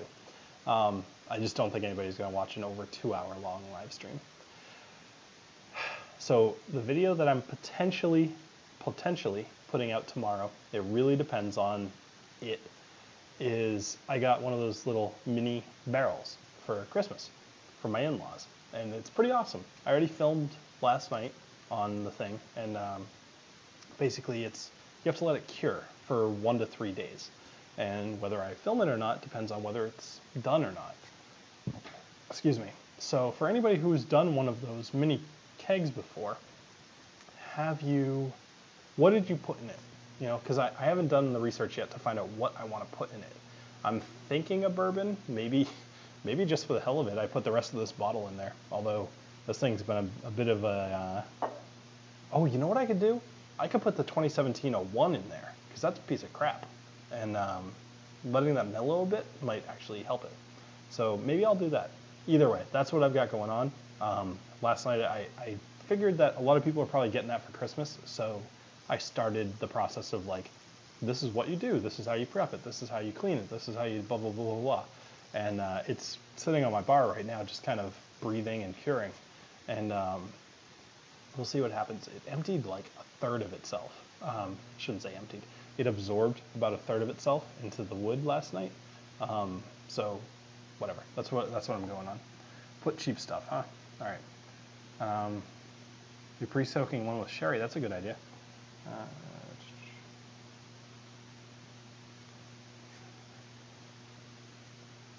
Hey, Santa. Glad to see you. You came in just in time. Yeah, I'm a little worried about that, Swami. Nothing good's ever come out of a mini barrel, but you know what? I've got knowledge. I think I could potentially make that work. We'll see. I don't know. Hey, thanks for the sub.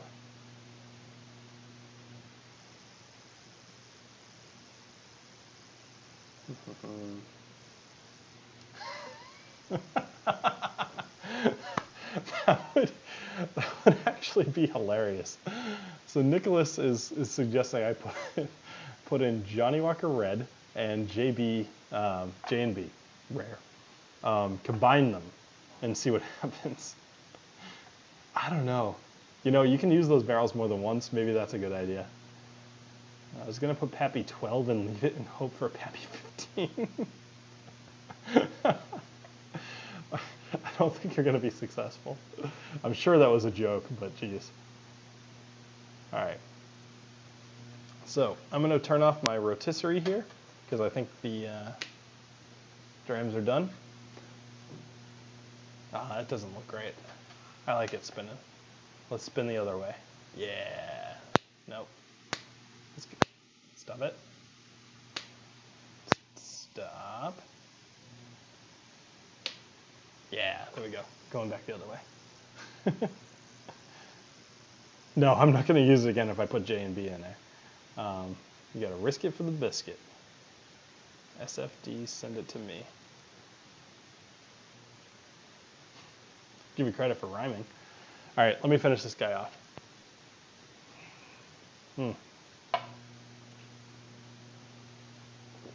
Oof. Shooting Bookers. Oof. Good band name, but not a good practice. All right, everybody, thank you very much for joining me tonight. I'm going to do my normal sign off, but I have had a very, very fun time. I'm curious how many people I've managed to maintain. Let's see. Holy crap. Really? You've all been hanging out the whole time? I am so impressed by all of you. So thank you very much. I will be looking to do these more frequently, and all of you are, of course, welcome to join me once again here on the Whiskey Dictionary. I'm going to try to make Whiskey Wednesday my thing, and just in general, whiskey and talking are super fun to do. So I'm going to fill this up about 7 times and drink that before I go to bed, and hopefully my wife doesn't kill me in the morning when I've been snoring like a chainsaw. So have a great rest of your night, and thank you for joining me here on the Whiskey Dictionary.